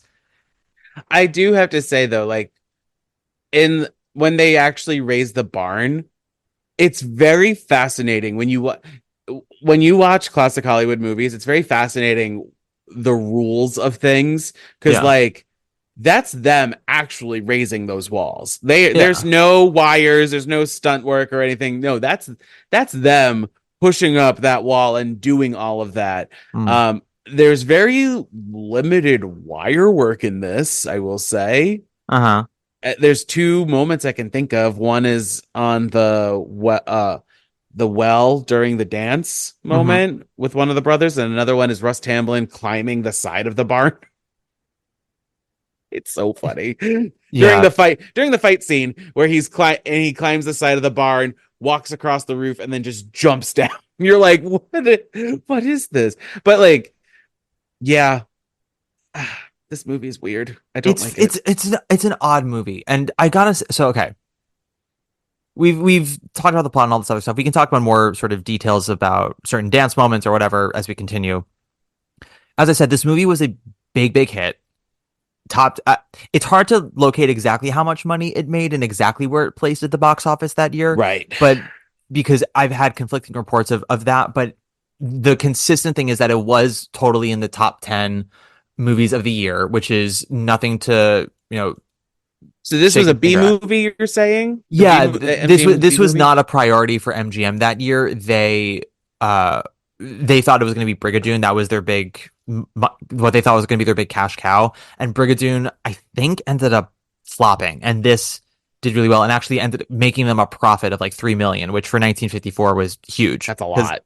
Yeah, because it was like triple the budget of this movie, maybe even like quadruple the budget. And was nominated for Best Picture alongside On the Waterfront, The Cane Mutiny, The Country Girl, and Three Coins in the Fountain. On the Waterfront is the Elia Kazan Marlon Brando movie. Now, granted, On the Waterfront is sort of Elia Kazan's artistic statement of sometimes it's good to rat out, because Elia Kazan was famously someone who snitched during the McCarthy era trials. And it was him being like, sometimes it's good to tell on your friends. But it is like ultimately a very classic, powerful movie for many, many people. Cane Mutiny was a very gripping stage drama that got turned into a movie. And then Country Girl is like a very depressing movie about alcoholism and just sort of rotting yourself from the inside out. This is also the year of Sabrina, starring Audrey Hepburn. This is the year of Rear Window. Have you seen Rear Window, Tom? Have you seen Rear Window? Rear Window. Fucks. Jimmy Stewart and the best use of Grace Kelly to date. Although I say that in the same year that she wins her Oscar for a different movie, and I'm like, yeah, no, Rear Window is the good use of Grace Kelly. That's a very compelling story that you're watching, is gripping and everything. This one you're just like, what? Yeah, no, Rear Window is a movie where you think, like, you watch it in the first 10-15 minutes is like pleasant and funny and cute, and then it just like is tense the rest of the time, and it's so good. The opening of them going through the shot of it trailing through the different apartments will forever live in my brain. Oh yeah, Rent Free. That's Rent-Free. a movie I should probably get on DVD. And that might be my favorite Hitchcock. Rear Window. I adore it so much. Okay. But this, again, same year as Audrey Hepburn and Sabrina. This is the Judy Garland Star is Born. We've got Dorothy Dandridge making history, being Oscar nominated for Carmen Jones, which already was a very groundbreaking musical on Broadway. And then you got Seven Brides for Seven Brothers, which is just like, I think it was even considered hokey then, but was considered a welcome hokiness. Yeah, because it's got that. It's also a Western. It's a musical. It's bright and colorful. It's got Yeah. Christian values in it. Like, they're talking about the Bible every 10 minutes. So a lot of American can be like, oh, thank goodness, a musical that mentions the Bible, because Gigi never mentions the Bible. And How dare they? I Those know. heathens. well, Gigi's a few years after this, but yeah, like this is just very much I don't know. I feel like Sight and Sound would have a field day with this musical. And like one of the two books that Millie has is the Bible, and that's how she learned how to read. And it's how she teaches the brothers how to be men. And she's like reading the Bible to the women too, to like pass the time. Like they are doing all this, and in my brain, I'm going, nothing sounds more like torture than being in the middle of nowhere, not being able to fuck the hot man across the alley, and listening to the Bible every goddamn day. Like, because it's one of two books that you have. And wearing a dress that's made out of like a fitted sheet. What are we doing here? Get me out of here. The quilting that they have during that June number is like very well done, I will say, costume wise. Sure. But then you have to listen to that whole song about them being like, oh, it's spring and we forgive you for kidnapping us. Ha ha. In your defense, brother, I am very desirable. I understand why you'd want to kidnap me. I mean, look at all this body. I'm also very horny. Yeah. So fuck me in this field, please. This is where it's like why it's not total Stockholm syndrome, because also like, yeah, if I were within spitting distance, and I mean that in every sense of the word, of any of those brothers for a long period of time, watching them work the way they work, I'd be like, yeah, so about that whole kidnapping thing, I'm willing to forego that if you will just get naked and lie on top of me. Just destroy me. Just destroy me. Or let me destroy you. I don't care. Just like, I need to touch you. Like, Howard Keel is hot. I will say that. His voice, I would love him to sing me the phone book or like my grocery list or something. Yeah. He can do no wrong. This character is terrible. That's it. He's the biggest douche in the universe. He's the biggest douche in the universe. Yeah. And it's like, and he barely learns anything. Well, no, he learns how to be empathetic because he finally has a daughter. So he's like, oops, I did an oopsie. But does he learn to be empathetic, or does he just learn that the kidnapping plot was wrong? Because he doesn't even really apologize to Millie for how he treated her at the beginning. Oh, yeah. No. He doesn't do that. You're right. He just learns, we did a bad. So now we have to fix the bad. Yeah, we made an oopsie. Sorry. I'm so listen, sorry. I'm really, you know what it reminds me of? I know you've seen Burlesque. Yes. Starring Oscar denied Christina Aguilera and Tony. And also Oscar denied Cher. Well, for that movie, but she is an Oscar winner. Yes. I think Tony denied Cher. So in the movie, Christina Aguilera gets very close with one of the bartenders, and they live together, and they end up falling in love and fucking. All because she thinks, oh, he had a fiance and they broke up. But no, they're in bed, and that girl from Glee, Diana Agron. Thank you so much. I just know her that she was the mean cheerleader, right? In Glee? Yep. Okay, great. The pregnant one, yes. Yes, I stopped watching like right after she revealed she was pregnant because I was like, I don't care. I really don't care what happens to your body at this point. But she comes in, seeing them naked in bed. She's like, hey, so we're still engaged.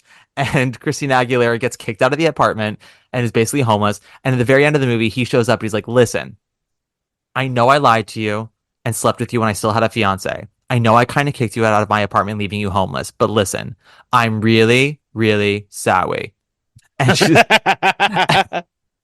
she's like, well, you are very hot. And that's pretty much Seven Brides for Seven Brothers. It's like, listen, yes. Like it's Howard Keel being like, listen, Jane Powell, I know I kind of lied to you about my living situation, and I expected you to basically be an indentured servant more than an equal spouse. And I know I, kept telling my brothers to ignore all of your good advice and stop trying to be actual human beings and just be barbarians who kidnap women. But listen, I'm really, really sorry. And she's like, well, you are 7 feet tall. You do have a voice deeper than the Red Sea. And that sex was good that one time. And your dick is thicker than my forearm, yeah. Anything is thicker than her forearm. That woman is 2 pounds soaking wet. Listen, there was a shot of her where you saw her teensy tiny waist, and I was just like, "You're giving Vera Ellen a run for her money." You watch her, and you're like, "How do you have organs?" I don't. And this is a time period where they had to wear corsets for these movies. Yeah, like they had no like. There was no Emma Watson being like, I don't want to wear a corset. Oh, yeah. So everything doesn't fit right. This is a time period where these actors had to deal. They couldn't complain. Otherwise, they would be considered, what's the word that I'm looking for? If they complained that they would like be blacklisted. They'd be difficult. Yes. Yeah. And listen, I'm all for progress and I'm all for, comfort, but let's be real. Jane Powell looked better in this movie than Emma Watson did in Beauty and the Beast. That yellow belt dress was ugly. 100%. But and then also you see the other women in their corsets with their teeny waists as well. And you're like, I guess we're not breathing for this week. Well, I'll say this for legacy. There is a beloved queer film named after Julie Newmar. Is there one named after Emma Watson? Thought not. Julie Newmar has gets the most unfortunate character name in all of film history. Dorcas. And it's not a joke. And it's not a joke. But like, she's also the horniest of all of them. She gets one of the hottest brothers. So I'm like, I guess if your name has to be Dorcas, like, yeah, get the brother who's absolutely going to give it to you good that night and look the way you do. But is she with Benjamin? Yeah. Yeah. That's the brother, hot brother. So that actor used to be a professional baseball player. I don't think he made it to major leagues, but he made it to the very top of the minor leagues and then became a contract player at MGM. And MGM puts him into this movie, and Michael Kidd's like, so we have this really big dance number, and MGM's like, well, this guy can't dance, but Godspeed. So good luck. Good luck. They're like, he's very handsome. He can act okay. He can't really sing, but we'll dub him. That's fine. And just have him whip that dick around if you really want to distract from the lack of dance. But like they dyed all these guys' hair red, and they look fucking good. Listen. I have a sweet spot for a redhead. I'm not going to lie. Usually it's for women. I've realized like my favorite characters in cinema tend to be redheads or like strawberry blondes. Ariel in The Little Mermaid, Moira Shearer in The Red Shoes, Melanie Griffith in Working Girl, Emma Stone in like half of her shit, Julianne Moore. I love a good redhead. But I don't think any of these guys were natural redheads. I think they just did that for the movie, and I don't know why. They said they wanted to distinguish the brothers from everyone else in town. Oh yeah, to make them stand out a little bit more. So redheads are weird. Well, they're isolated, they're weird, and also like because there's so many fight sequences in this movie, just to like make sure you knew which one was a brother and which one was a townsperson, because I guess they thought, well, the bright purple, green, yellow, blue, red shirts won't distinguish them enough. Let's also fuck with their hair. The gayest of gay shirts. Happy Pride, everyone. These are the Weasley siblings that fuck these brothers. And I like that though, that even during this time that they're not all the same hair color. It's all like the whatever they can do with their hair, but like still they're not all like cookie cutter same red. Yeah, well, and also different textures. Like some have curly hair, some have wavy hair, some have shorter hair. I think they do a good job of giving each brother something of a personality that distinguishes them, because it's a movie musical, right? They can't have nuance, but they have to have like one specific trait. So like one maybe a little sweeter and younger, one's like a little more burlier, one's kind of hyperactive, one's ganglier. And So one's the it's dancer. one's the dancer. A few of them are the dancers. Come on. Like No, they're no, not, one is the dancer. Yeah. You know, Again, Ephraim is the dancer. it truly is the seven dwarfs because they each have like one defining characteristic, and there are seven of them. Where Adam is misogyny, Benjamin is Fuckery. fuckery. Russ is tumblery. It's just No, Russ is baby. Bebe. Yeah, Russ is Bebe. Because he gets the most scenes, I feel like, out of all the brothers. He does. He's the one who goes up to Adam. He's like, "Hey, you know that you made a bebe, right? And you should probably go see the bebe." And then Adam goes, "Well, no, Millie did that to trap me." He's like, "Why would Millie want to trap you? She's awesome and you suck." And how would she trap you with a baby? Like, both Yeah, of you were you're consensual already at the time. married, you fucking dum-dum. How, and we're already out in the middle of nowhere. How much more can she trap you? Like, if anything, you trapped her, you tall drink of dumb. So in the short story, do they mention how old these people are supposed to be? No, just that their parents are dead. Okay. Because like assume Howard early Keel 20s. is clearly in his 30s when he made this movie. But Oh, like yeah.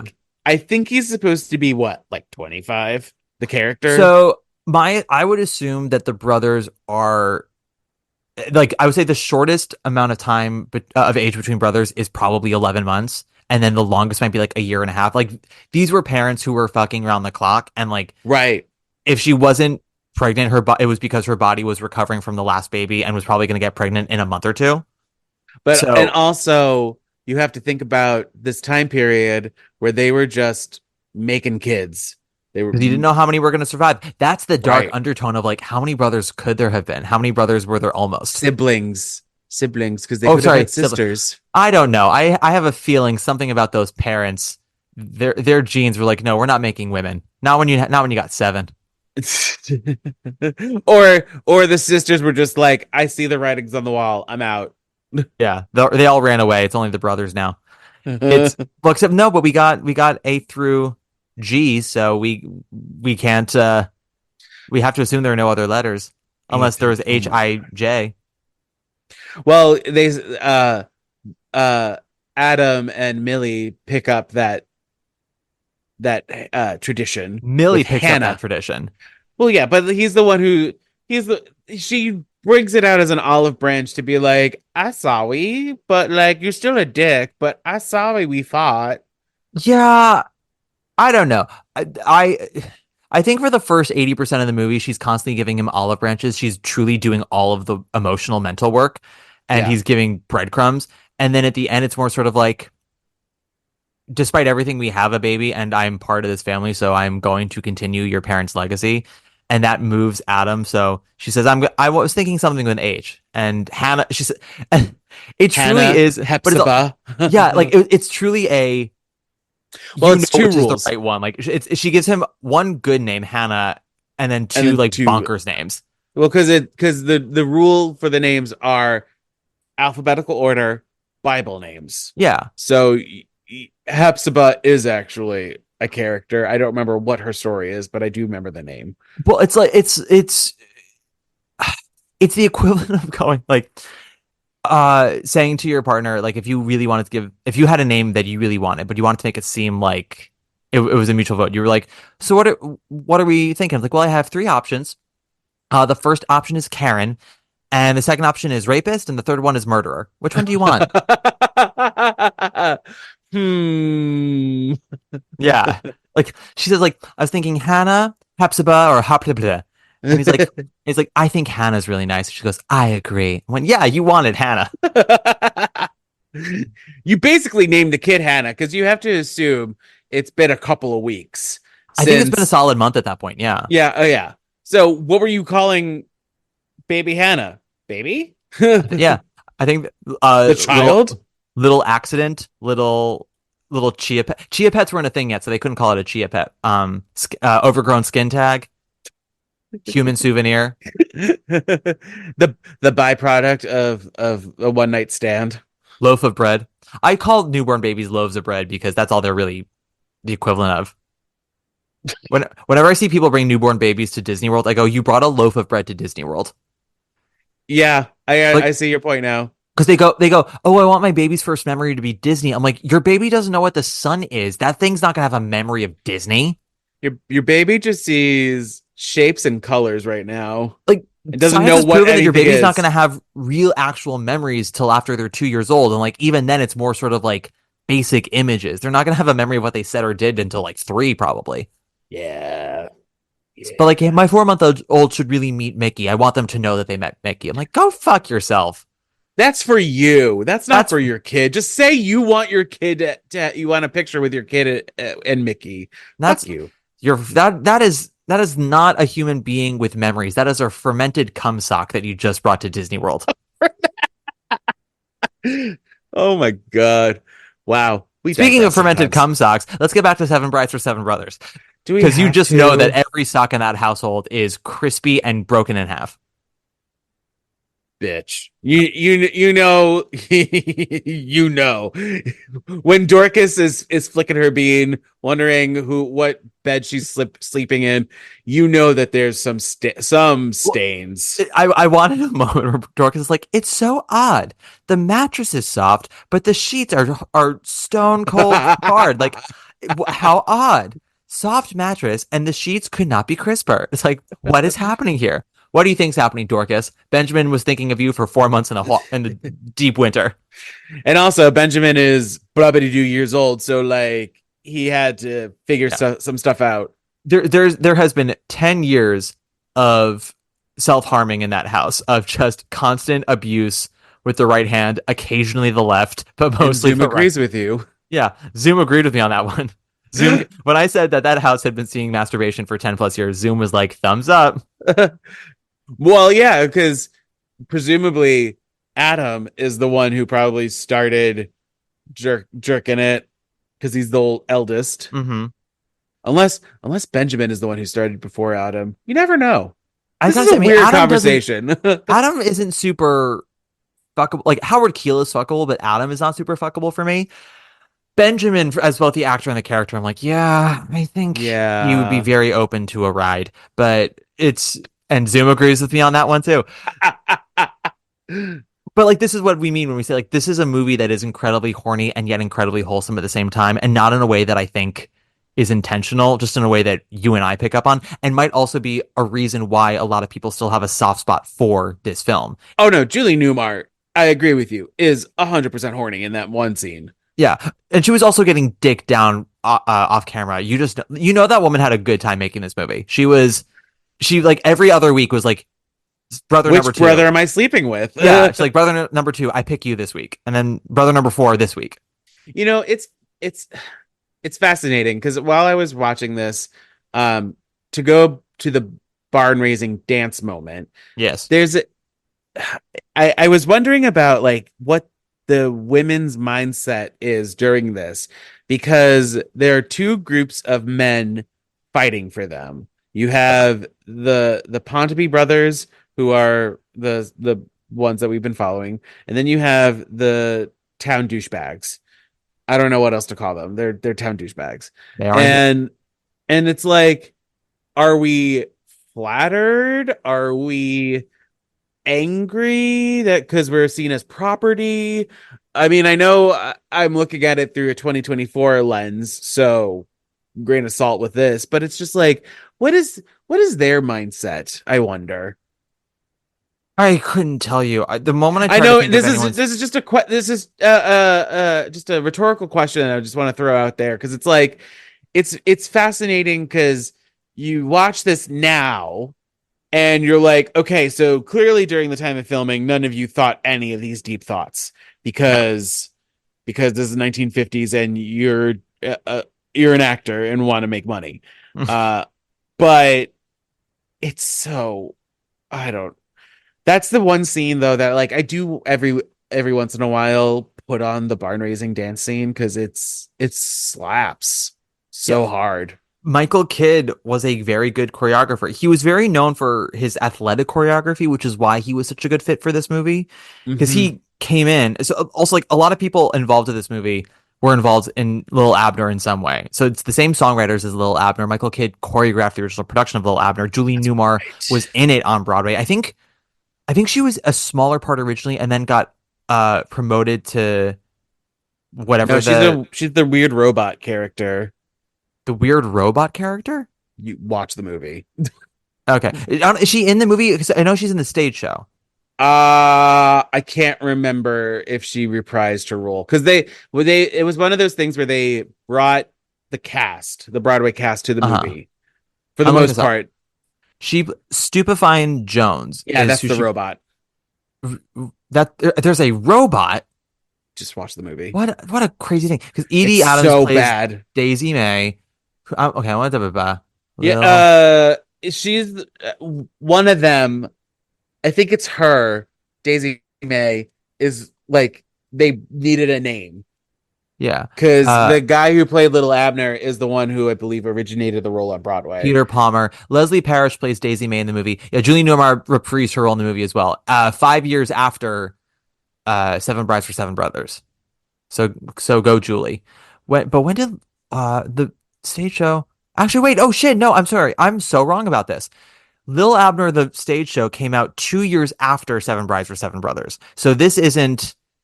I thought it was Lil Abner came first, and then people involved with that moved to Seven Brides. But no. It was that the songwriters of Seven Brides, the choreographer of Seven Brides, and one or two people from the cast all went on to do Lil Abner together. So that's that connection. I had it inverse. I apologize, everyone. This is what happens when I don't do as much research as I usually do, is that I say just fully incorrect things sometimes. Welcome to podcasting. Thank you. Welcome to Life's But a Song. Yes, I do that. I do that all the time. Mm-hmm. Conjecture and wild theories. I want to get a little bit to the legacy of this movie now, but before we do any of that, we have to take one last break. Billy, I beg to differ with you. How do you mean? You're the top. Yeah. You're an arrow color. You're the top. You're a Coolidge dollar. You're the nimble tread of the feet of Fred. We back. So, sorry, I'm going to buy everything that you just had a commercial for. I'm just going to buy everything, Please do. I don't even know what these commercials are. So someone messaged me once, like, did you know that you just got had an ad for trucks on your podcast? I was like, I don't know what my ads are. It's whoever wants the time slot. It's the BPN that does that, right? You don't actually put them in. Yeah, and I think I don't know if everyone gets the same ads or if you get different ads based on your numbers, because I know that when my numbers increased, the ads I got started to become more widespread. Originally it was Today Ticks and random off-Broadway musicals, and then I was getting things now you're getting Lay's potato chips and trucks from Canada, and I was like, oh, I guess I'm extraordinarily popular now because those major corporations want my listeners. Well, I hope this episode you get some John Deere commercials or something, because it'll be on brand. It'll be on theme with this episode. I hope that this episode is a commercial for dental dams, because goddamn. Women, protect yourself from men, because good as get a shotgun, because good as really protect yourself from these men. Good as the dick may be, no one deserves to go through an avalanche for dick. I'm just gonna say that. When Gideon meows to get his woman, you're like, I don't remember their names except for Dorcas, and and one is also named Alice. Yeah, and that's the thing, and that's part of the movie as well, where they're not important, they're just objects. That movie treats them like objects, even. They give them one scene of introspection, and it's just only half of us are willing to admit that we're horny for the brothers. The other half are trying to all be Charlottes from Sex and the City, and that's it. But when he meows, you're just like, that's not a cat. Come on, guys. Just try a little harder. Really, John? With all the things in this movie to talk about, you really want to... We talked about everything else. I was scraping the bottom of the barrel. This is true. I think I would be more thrown if that was... You're like, I'm sorry. Before we talk about this movie at all, I have to say, that's not a cat. That's not a cat. Well, what is also interesting is that Bless Your Beautiful Hide, Baby Got Back, is the theme song. The music is the theme throughout the whole movie. Mm-hmm. It's the barn raising dance music. You hear it as interstitial scene change music. Yeah. It's it's I like the music. I just don't like the lyrics of this movie. How about that? Is that possible? Sure. Can I don't say even that? Totally love the music in this movie. I think Bless Your Beautiful Hyde is a perfectly fine tune. So is the song that Millie sings after that. Like they're both fine. Like Going Courtin', I think is dumb. Going Courtin'. I hate it. And then I don't love the songs in the latter half. Like I think the songs overall are pleasant at best and just dumb at worst. But again, that's me. Yeah. And I know that not every song in original movie musicals are going to be bangers, but I mean, these guys also wrote good shit. Gene DePaul, I think he wrote music for Disney, so he did Bambi and Dumbo, and Johnny Mercer is like a very famous lyricist. It's Johnny Mercer, yeah. So, yeah, Moon River, and he probably farted this out while writing other things. Yeah, it kind of sounds like that because it sounds to me from what I read, it seems more like the songs were written not because they were looking at the script and figuring out, how do we make these characters sing, but more because the director Michael Kidd said, we need a song here, and this is the vibe, go. And they're like, oh, okay, let's write a vibe song for 1860s Oregon. But and honestly, it feels like they put all their time and effort into Bless Your Beautiful Hyde, and then I guess Michael Kidd was just like, we need 10 other songs, and they're like, fuck. Well, to be fair, there are a lot of movies that do have like one main song that they use as the theme for instrumental stuff. Like I would argue 60% of the instrumentation in Little Mermaid is just variations of Part of Your World, and Working Girl famously, like all of that instrumentation is just Let the River Run, but in various ways. Like it's an organ, it's a string quartet, it's a lone oboe. It's, for me, the fun of that is like, how are they going to reorchestrate or rearrange Let the River Run again? and then they always do. I love that movie so much. But the legacy of the movie, obviously, major cultural touchstone in cinema and becomes just a classic, and reruns on TV and 2 TV spin-offs and all this other stuff. So of course, naturally, we get to the point where it has to be a stage musical, because movies getting turned into stage shows isn't a concept that's like very new to Broadway. People like to say, oh, we're so lazy, we've run out of ideas.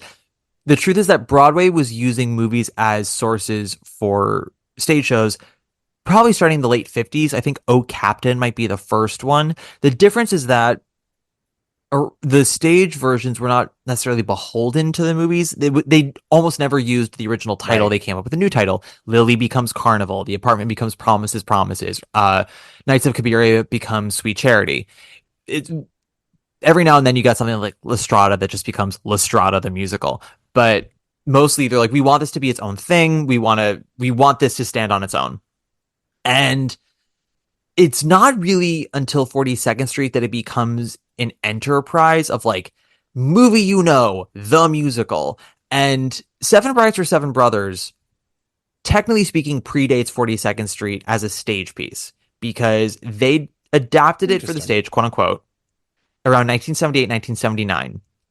And had Jane Powell and Howard Keel reprise their roles a full 25 years later. Yes, now I'm remembering all this. And you're like, oh. Jane Powell was about to turn 50 and Howard Keel was fully 60 years old. Yeah. And they're playing 18 and 20-year-olds. Yeah, like something around 25-year-olds, yeah. Yeah. And when everyone else in the cast is like 25, 26, and it's like, one of these things is not like the other. But they go on this cross-country year-long tour with the intention of it going to Broadway, and it just totally dies. And one of the major reasons that Jane Powell always says is that their main producer was also their director, a man by the name of, I think, Lawrence Kasha, who started off as a stage manager and then became a producer and then turned into directing, and he had some success as a producer, had almost zero success as a director. And she and Howard Keel kind of banded together and were like, you don't know what you're doing. We want a new director. And he was like, well, suckers, I'm also the producer, so you're not firing me. And we're like, okay, well then, like, when the tour's over, the tour is over. This isn't going to Broadway. Also, Lawrence's brother, Al Kasha, co-wrote the score because they added like 7 new songs for the show. Oh, of course, because there's not really that much songs in this movie. Yeah, and it's not that many songs for an hour and 40-minute movie, and then you make it a 2.5 hour musical, and it's especially scarce. So they added quite a few, but they also cut some. Like they cut the song the brothers sing. It's like Lonesome Pole or whatever the fuck that thing is. Oh, that one was fun though, because Yeah, they're chopping wood in a choreographed way. and they're sad. And they're sad and they're hot and they're sad and they're all bundled up and no one grows a beard again, which is It's true. weird. If you're gonna be a hot boy, be a hot sad boy. You know what I mean? Yeah, hot sad boy. And their fiery red hair and the winter snow. But And Benjamin. I mean, what? and then there's Benjamin. There's Benjamin. Huh. Sorry, what we were talking about again? But so this happens. This is like 78, 79, and falls apart. Nothing comes of it. And then 42nd Street happens and is a ginormous hit. And so Seven Brides for Seven Brothers gets brought back up again. And they sell well on the road and do well with critics on the road. They do, once again, they do like a multi-city tour before eventually coming to Broadway. This time it is starring Debbie Boone, the singer of You Light Up My Life. Yes. Fun fact, David Who's Carroll, also probably in her 40s or 50s at this point. No, I think she's probably like mid to late 30s at this point. This is 82, and Light Up My Life was like 5 years earlier. I'm sorry. I thought You Light Up My Life was a 60s song. No. It's late. I think it's late 70s. Everyone. I believe Okay. it's late 70s. So, Debbie Boone, I think she's early to mid 30s at this point. She's playing Millie. David Carroll, who listeners of the podcast will know from Chess and Grand Hotel, he is playing the Howard Keel role. And Okay. it's pretty much the same thing that was the production with Jane Powell and Howard Keel, right? It's expanded book, added songs. They don't really do anything about the gender politics. It's the Seven Brides for Seven Brothers, but longer. And without and the choreography is different. And they go on the national tour where it's selling well because again, this is a property that tends to sell well for the masses. And it comes to Broadway and it gets eviscerated. It lasts like 1 or 2 weeks. The poster is up at Joe Allen. Now, I would like to read to you, if I may, Frank Rich's review.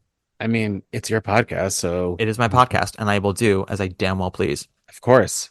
July 19th, 1982, Seven Brides for Seven Brothers at the Alvin Theater, now the Neil Simon Theater.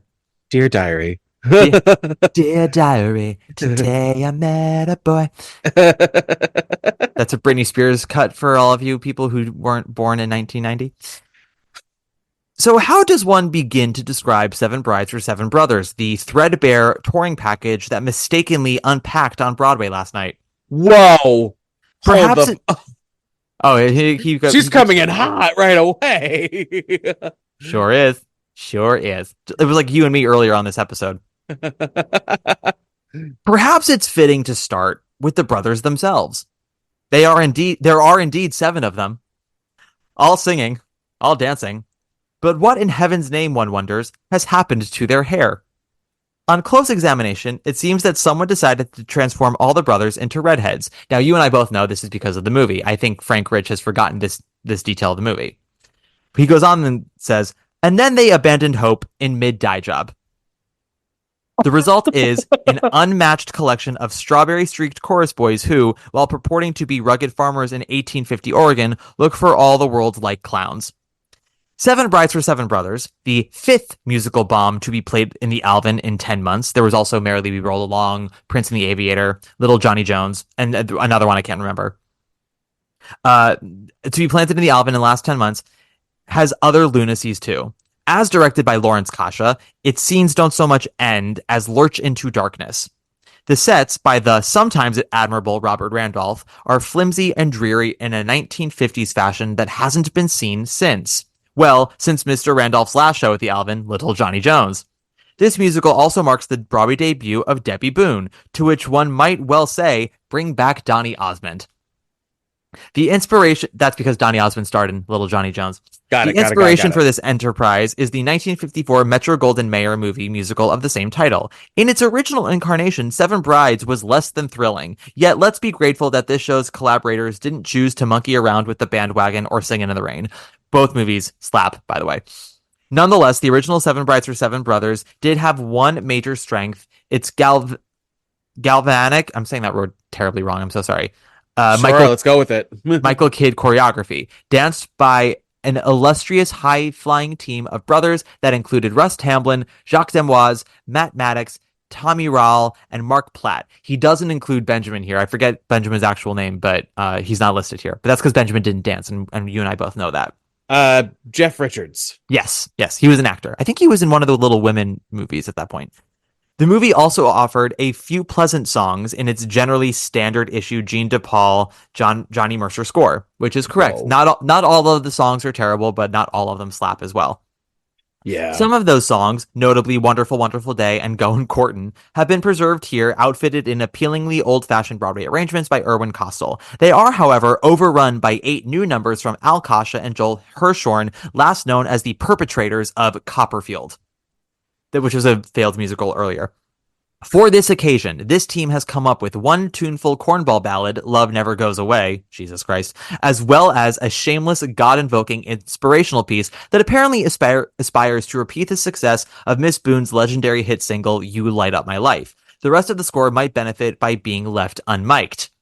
The energetic choreography attributed to Jerry Jackson attempts, with fitful success, to simulate Mr. Kidd's style, but one waits in vain for a full rendition of the movie's famous barn-raising number. In fact, one waits through most of Act 1 for a full-fledged dance, period. The 2 hoedowns in Act 2 are pretty much variations on the first, though one of them, set in the spring, is framed by plastic flowers. For added ballast, the choreography is often accompanied by cartwheels, clapping jags, mock fisticuffs, and cries of Yahoo and Yippee. The remainder of the time, which doesn't pass like lightning, by the way, is devoted to Lawrence Kasha's and David Landay's book. As in the film, the scant story is Stephen Vincent Benet's transplanted reworking of Plutarch's Tale of the Sabine Women, but it's not until after intermission that the brothers finally get a move on and kidnap their unwilling brides. Up until then, there are gags about the brothers' long johns, about a bed that collapses on the hero and heroine's wedding night, which we know is from the movie, about the etiquette of courting. Act 2's big knee slapper is a line containing the word outhouse. The hero is played by David James Carroll, whose sturdy singing voice and colorless personality valiantly uphold the Howard Keel tradition. In the Jane Powell role, Miss Boone sings ably and smiles constantly in the remote, rigidly ungiving manner of a veteran professional glad-hander or beauty pageant contestant. The star's acting skills are minimal, but when her hair is up and her forced good cheer is particularly frosty, one can picture her doing a rude impression of Nancy Reagan on Saturday Night Live. And that is the end of the review. And there's a little thing at the end. The 7 brothers and some other red-haired cohorts saying that I was killing family entertainment picketed the Times to protest this review, an old-fashioned publicity stunt infinitely more charming and entertaining than their show. Yeah, that's true. A lot of the cast of 7 Brides for 7 Brothers were picketing the New York Times, saying that Frank Rich should retract his review because it was good old-fashioned family entertainment and that he was killing that for Broadway. I mean, with a review like that, I'm surprised it's a flop. Mm-hmm. Listen, I got a 1-star review kind of like that recently. But when people say that I'm too mean on shows, I'm like, read that shit. Like that probably caused them to close early, right?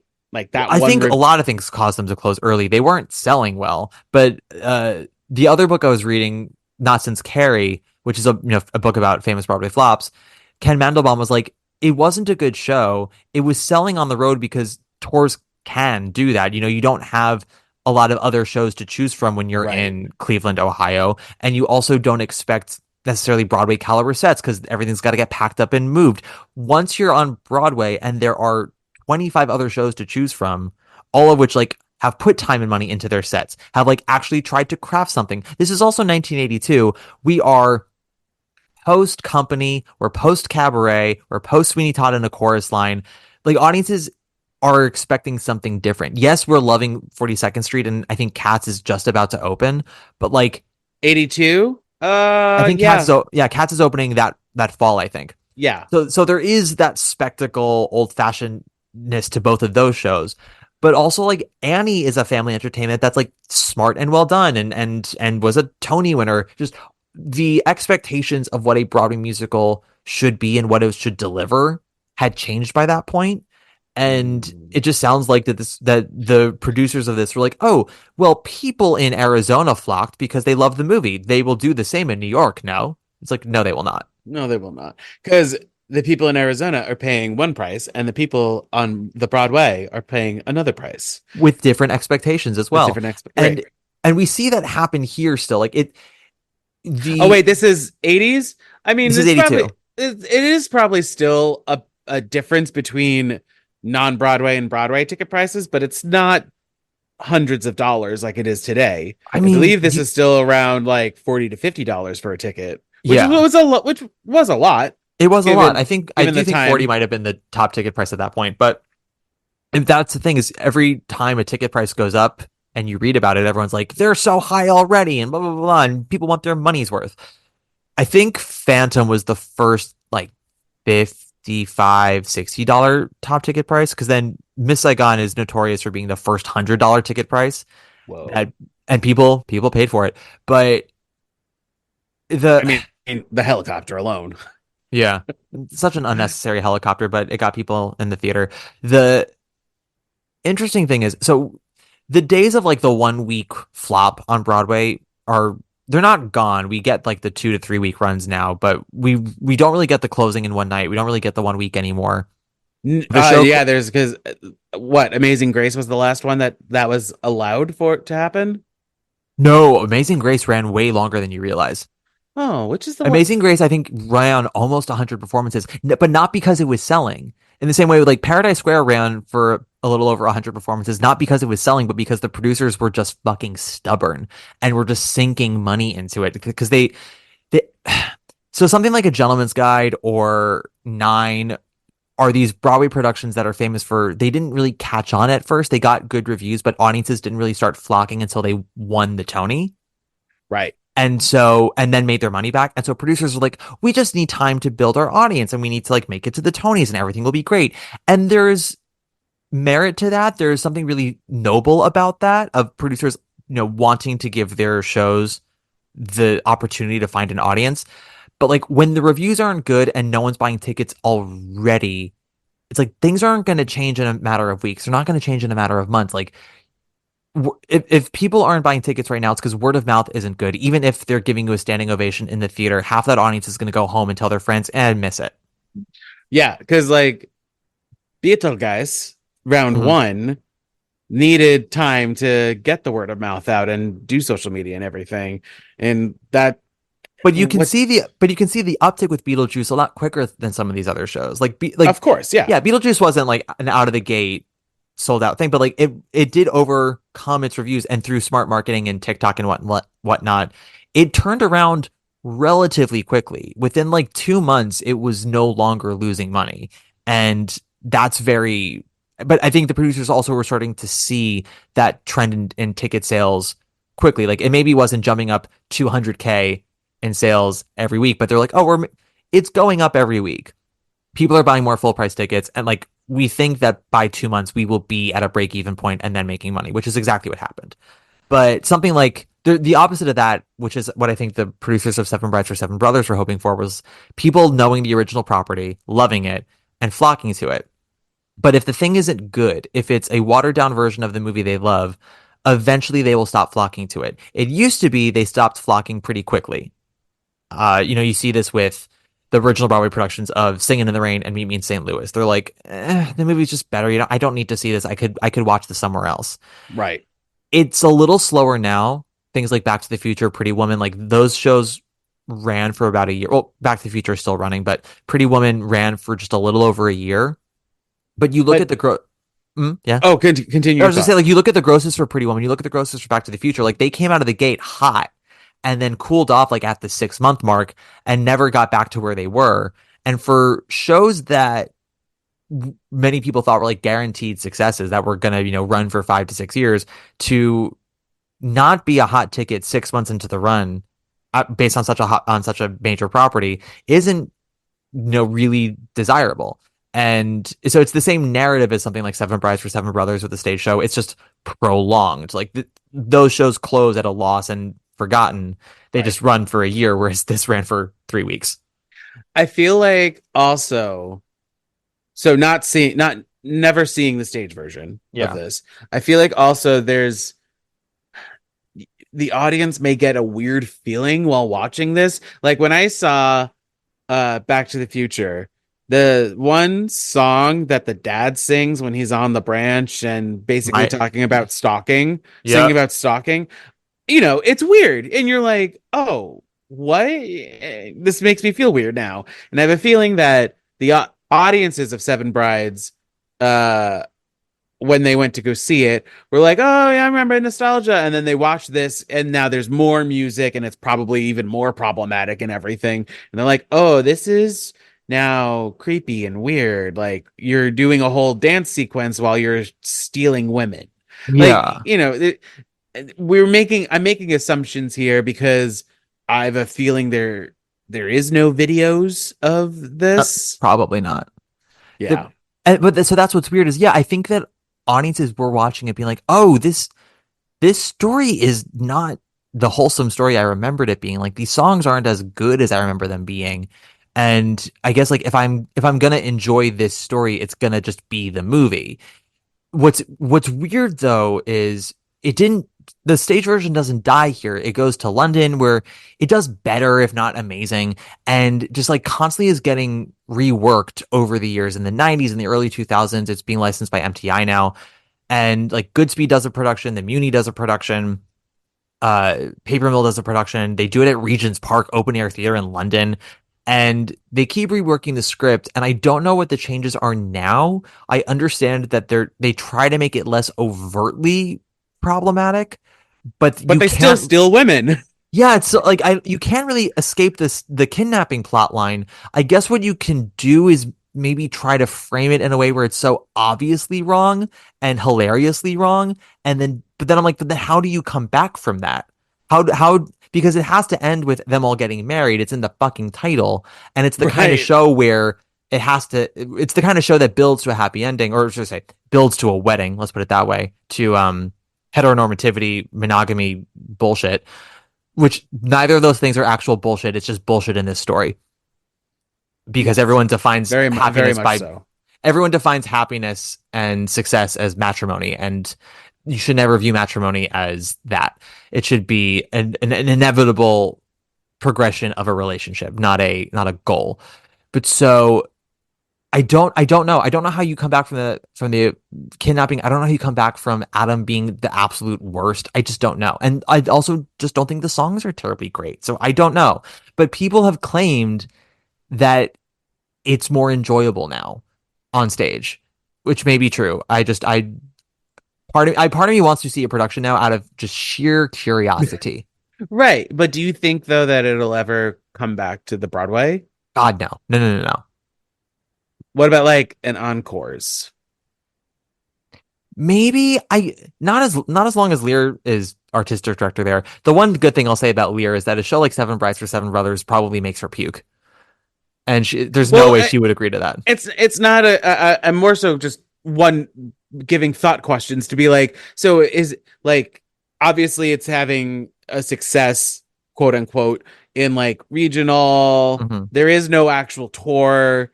So do you think that there will ever be like a New York City production of it? And I mean, never say never. I think that there would be another massive overhaul of it for that to happen. But I don't know. I think Yeah. someone with a lot of clout would really want to have to do it. I don't like, I would say, I don't know, there's no real director choreographer right now who has the kind of clout to make that happen on their own. It used to be Susan Stroman, but she hasn't had a hit since the producers. So she can't, Mm. like, that's not really enough anymore.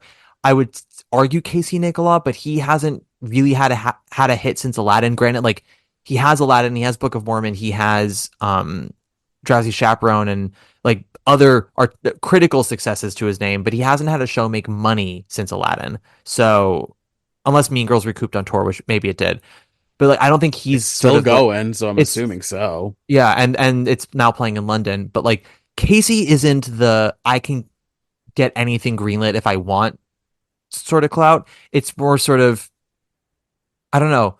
It feels more like Casey is he's able to get investors for workshops, and then if the workshops are good, then it'll get greenlit. But no one's like, oh yeah, blank check, whatever you want. Right. And especially with this, because I think people are finally coming to their senses. Although, yes, there's still that weird nostalgia to it. Yeah. But I feel like if anybody, no matter who the director is, was like, I want to do Seven Brides for Seven Brothers, I have a feeling at least Broadway is going to shut that down because they're like, this is not good. This I think you would need someone who has a respect and enjoyment of the original material while also having a bold vision for it, because it reminds me of, have you seen Cats Jellicle Ball? I'm going to see it. Okay. I will have recorded my episode about it by the time this comes out. Okay. And I'll just say, without repeating myself too much, that is a revival that I think all directors should go see. Not because, everything needs a wild twist, but for me, it is ultimately what a revival is supposed to do, which is make a show exciting again. And in terms of like text, it's very respectful. They don't really change much of the text. They cut one song. Everything else is mostly just pronoun shifts. They don't really fuck with the music all that much. They add a couple of like ballroom club beats every now and then, but musically it's very much the cast people know. And it's a concept that's wild, and yet you watch it, you go, this is kind of fitting perfectly the majority of the time. Like, this is someone who clearly enjoys the original material and had this idea and worked really hard to make them like balance with each other. And is it kind of like Deaf West in a way, where they introduce the new element of like sign language to something? The Deaf West production of Spring Awakening made me understand that show. Okay. I will say that. So, and I think that's what a revival should do. Yeah. Yeah.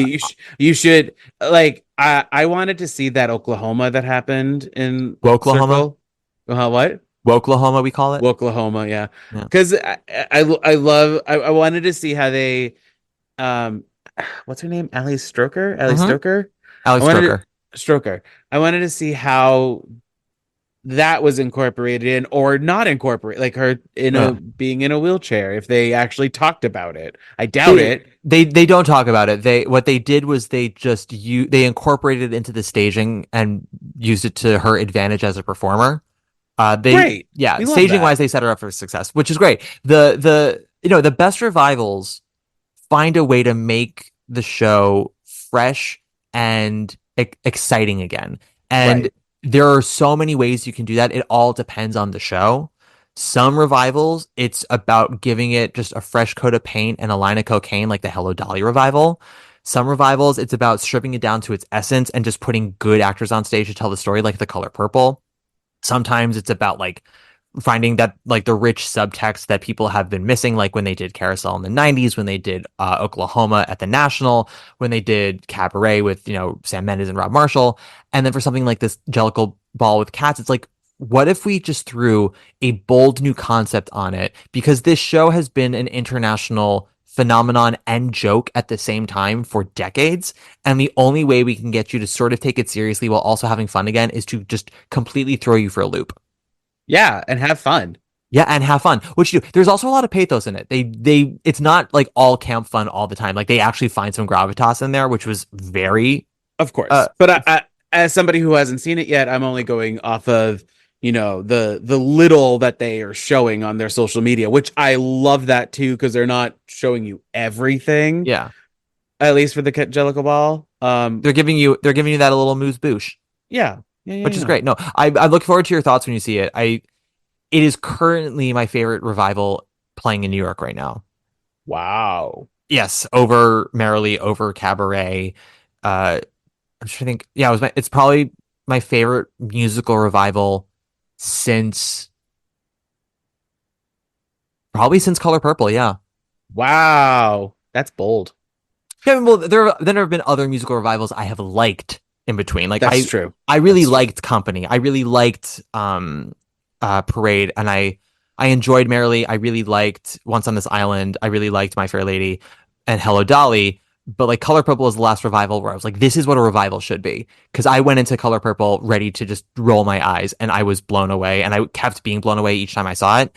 And Cats, I didn't know what to expect. I was hoping I would enjoy it, but I didn't know what to expect. And I was just like, fuck me up. This is so good. Can you imagine this supposed thought experiment of Seven Brides revival done by John Doyle? I would enjoy that. I would enjoy that thoroughly. They would be walking through the barn so many times. This whole set would just be the barn. And 4 chairs and a purple light, and everyone would be playing the banjo. The whole thing would just take place at the barn raising scene, and everyone would be playing the instruments during it, and it would all be happening on the barn set. That's what it was. The whole thing. But also very minimal. Like there's zero, like they'll be miming the horses and everything, like holding on to the facing front the entire time during dialogue scenes. Yeah. And I love John, but like, yeah, he's got certain traits. And I'm like, you don't need to do that for this one. Fuck it. Let's let him do this. John Doyle, if you're listening, I know you're listening. Do the revival of the Seven Brides for Seven Brothers musical. Fuck it. I hate him so much, but like, let Ivo Van Hoffe do it. Let's see where the fuck that asshole brings to it. That's the one that did the Sunset That's Coming? No, that's Jamie Lloyd. Ivo did the West Side that rained during the Rumble. He did the View from the Bridge where it rained blood. He did Network with Bryan Cranston. He did the Crucible where all the girls were flying.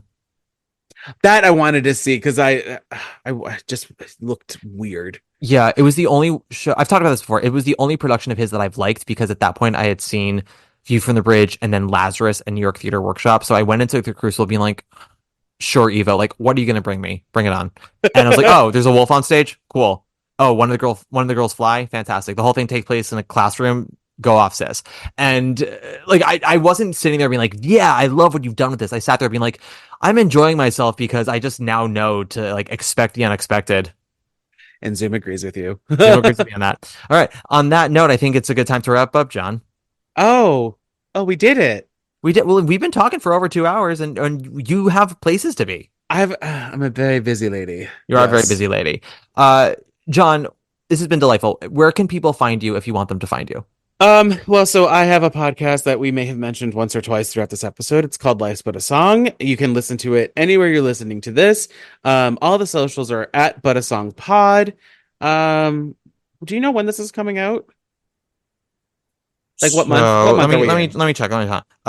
So the Cats episode will be coming out on the Cats episode's coming out July 4th. How do you like that? And then Ben's episode is the 11th. So this is coming out July 18th. Okay. So on my podcast I'd like to do some theme months sometimes, and in August we're going to be doing John's picks, where I pick the whatever we're talking about and the guest. Matt is coming back for one of those, which we'll keep as a surprise. A case surprise. Yeah. Just follow me, please. I like listeners. Please. Yeah, you do like listeners. If you want to follow me, I'm on Instagram only. How dare you, Zoom? Zoom didn't like that one? Zoom gave me a thumbs down for listeners. I guess I'm not getting any listeners from your podcast. I don't like Zoom having opinions about us. Like, I need Zoom to fuck all the way off. Zoom, I'm sorry that I'm taking you away from Matt for a hot second, but we're almost done here. You can go back to dating him. Oh, you know what I realized? It's what it is that the AI companion is turned on. So I need to, and Zoom's like, oh, you figured it out. let me turn off the AI companion. Oh no, I can't turn it off just yet. I have to do that in settings. So yeah, I'm gonna turn that off at some point. I don't like Zoom having opinions about what we talk about. It's not Zoom's place to say fucking boo. That said, but then you get the fireworks, and it's glorious. Yeah, but I don't know what I did to get the fireworks. Other than just being you. Yeah, God, I really am that special, aren't I, John? I'm just that amazing. Yes, you are. And we're recording this on Pride, so like, yeah, I am all 7 brides and all 7 brothers in one person. I'll raise your barn, baby.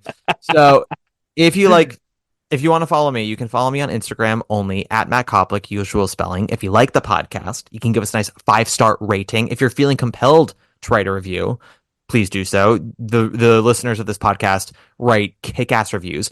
Also, at this point, our Discord channel will be open. So you can find the link to our Discord channel for Broadway Breakdown in the episode description and chat with each other about this episode. If you fully disagree with me and John and you need to come to this movie and show's defense, please do so. If you know the changes that they made to the book for the show now for the licensed version, please talk about that in Discord. I would love to learn more about it. If any of you saw the Debbie Boone tour and Broadway revival, please tell us more about it. If anyone has a video of if they were in a production or if they did a slime tutorial of a production, I would love to just see the barn raising, whatever they did with that. Yeah. We like choreography. We love choreography. We love it when people dance, especially when hot men dance. Yes. Yeah. Yeah. Just send it to us. We want to see. The Outsiders, there were the Seven Brothers. Well, yeah. And then after the Seven Brothers, there were West Side Story. West Side Story was after this. That's what I said. I thought you said before Seven Brothers. Sorry. I started and then I remembered. So this movie is both later in time and earlier in time than I realize whenever I talk about it. Part of me is like, oh, it's 1954. This feels like something that should have been made in 1942. And then I go, but it still predates a lot of Golden Age musicals.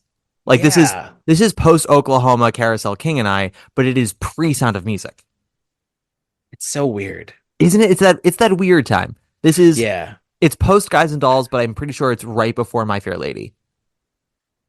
The show or the movie you're talking about? Oh, the show. It's way before the movie. Okay. The movie comes out in 64. So yeah. Yeah. It's and then we get other problematic things after this, which you're going to explore, I hope. Nothing was ever problematic after this movie ever again. We solved it. We did it, Joe. You're right. Yeah. It's everything was fixed after this movie came out. We were like, oh, this is all that matters. No, listen, I was trying to be judicious. I probably failed miserably today. Because as I said, so many people reached out saying how much they love this movie, or they saw it done at Muni, or they saw it done at Paper Mill, and they loved it so much. And there is definitely an energy about it and a brightness about it that I'm sure people find very comforting. This was a movie that was very difficult for me to turn off part of my brain for. I could appreciate some of it, but I could not enjoy all of it. No, if you're even the slightliest of slightly liberal, you're going to be very mad at this movie. I think even if you're semi-conservative, you're not going to love this movie. Moderates would hate this movie. Yeah. Moderates would hate this movie because it's dumb. And I think semi-conservatives would be like, I don't know. I don't like that those women had opinions about sexuality. Right. But then I hope everyone agrees. Kidnapping bad. Kidnapping V bad. Yes. V bad. Yeah, I'm trying to think of any musicals that had kidnapping in it where I was like, that's okay. None that I can think of. No. Yeah. I will do anything for musical theater, but I won't do that. All right, Meatloaf. All right. And on that note, John, we got to close out with a diva today. What diva do you want to choose for us? From the movie, or is it just in general? Whatever diva you want, baby. Oh my God. Can we have Audra be our diva? Sure. We haven't had Audra in a minute. Because we love Audra. Yeah. Our next Mama Rose, baby. She's coming back. She is surely coming back. I am so excited for that. I don't care if it's going to be a terrible production. I just want to see her fuck with that music. I adore her. She is one of my goats. I go into every show now, I go in open mind at arm's length. Because it's I want to enjoy it, but also I'm not going in blind and just being like, yeah, I'm gonna love you. I'm just well, let's see. I'm going to keep an open mind, but let's see. And I felt that way about her casting in general. But when they said that George C. Wolfe was directing it, I went, okay, this is a little harder for me to be objective about because I love him so much. And I'm so fucking pumped for what he might do with this show. Because he's so smart. Now you're too excited that there is no up. It can they said his name and it lit a fire within me. Because post-COVID, I was like, I need a Joe Mantello show and I need a George C. Wolfe show stat. And we finally got one in the summer of 2023, and it was fucking Grey House for Joe Mantello. I was like, okay, Joe, come back. But where is George? Where's my Georgie? And George said, oh, I'm coming back only one more time. You get one more from me, but it's going to be Gypsy. And I was like, God fucking damn it. Because I wanted him to direct Gypsy for so long. I wanted him to do with Toni Collette, but I'll take Audra. I will absolutely take Audra. I just want Audra to sing Rose's Turn. Like, I want to see what she does with it. You know what she's going to do really well with? She's going to do really well with You'll Never Get Away From Me, which is a song that most people don't care about, but that one's going to be a fucking baller one. Anyway, we're closing out with Audra. That's it. Thank you so much for listening, guys. We will either have next week off or it will be the last episode of Problematic before we take a vacation to the next season. But either way, yeah, stay tuned. It's either, 1 or 2 more episodes. We'll see. It's, as I said, flying by the seat of our pants. And now we've got Audra closing us out. So take it away, Audra. Bye. Let me decide who's hot or cool, important or not, friend or fool. I'll play Ladybird, Rosalind, and Pat. I'll play Jackie better than Jackie did, and not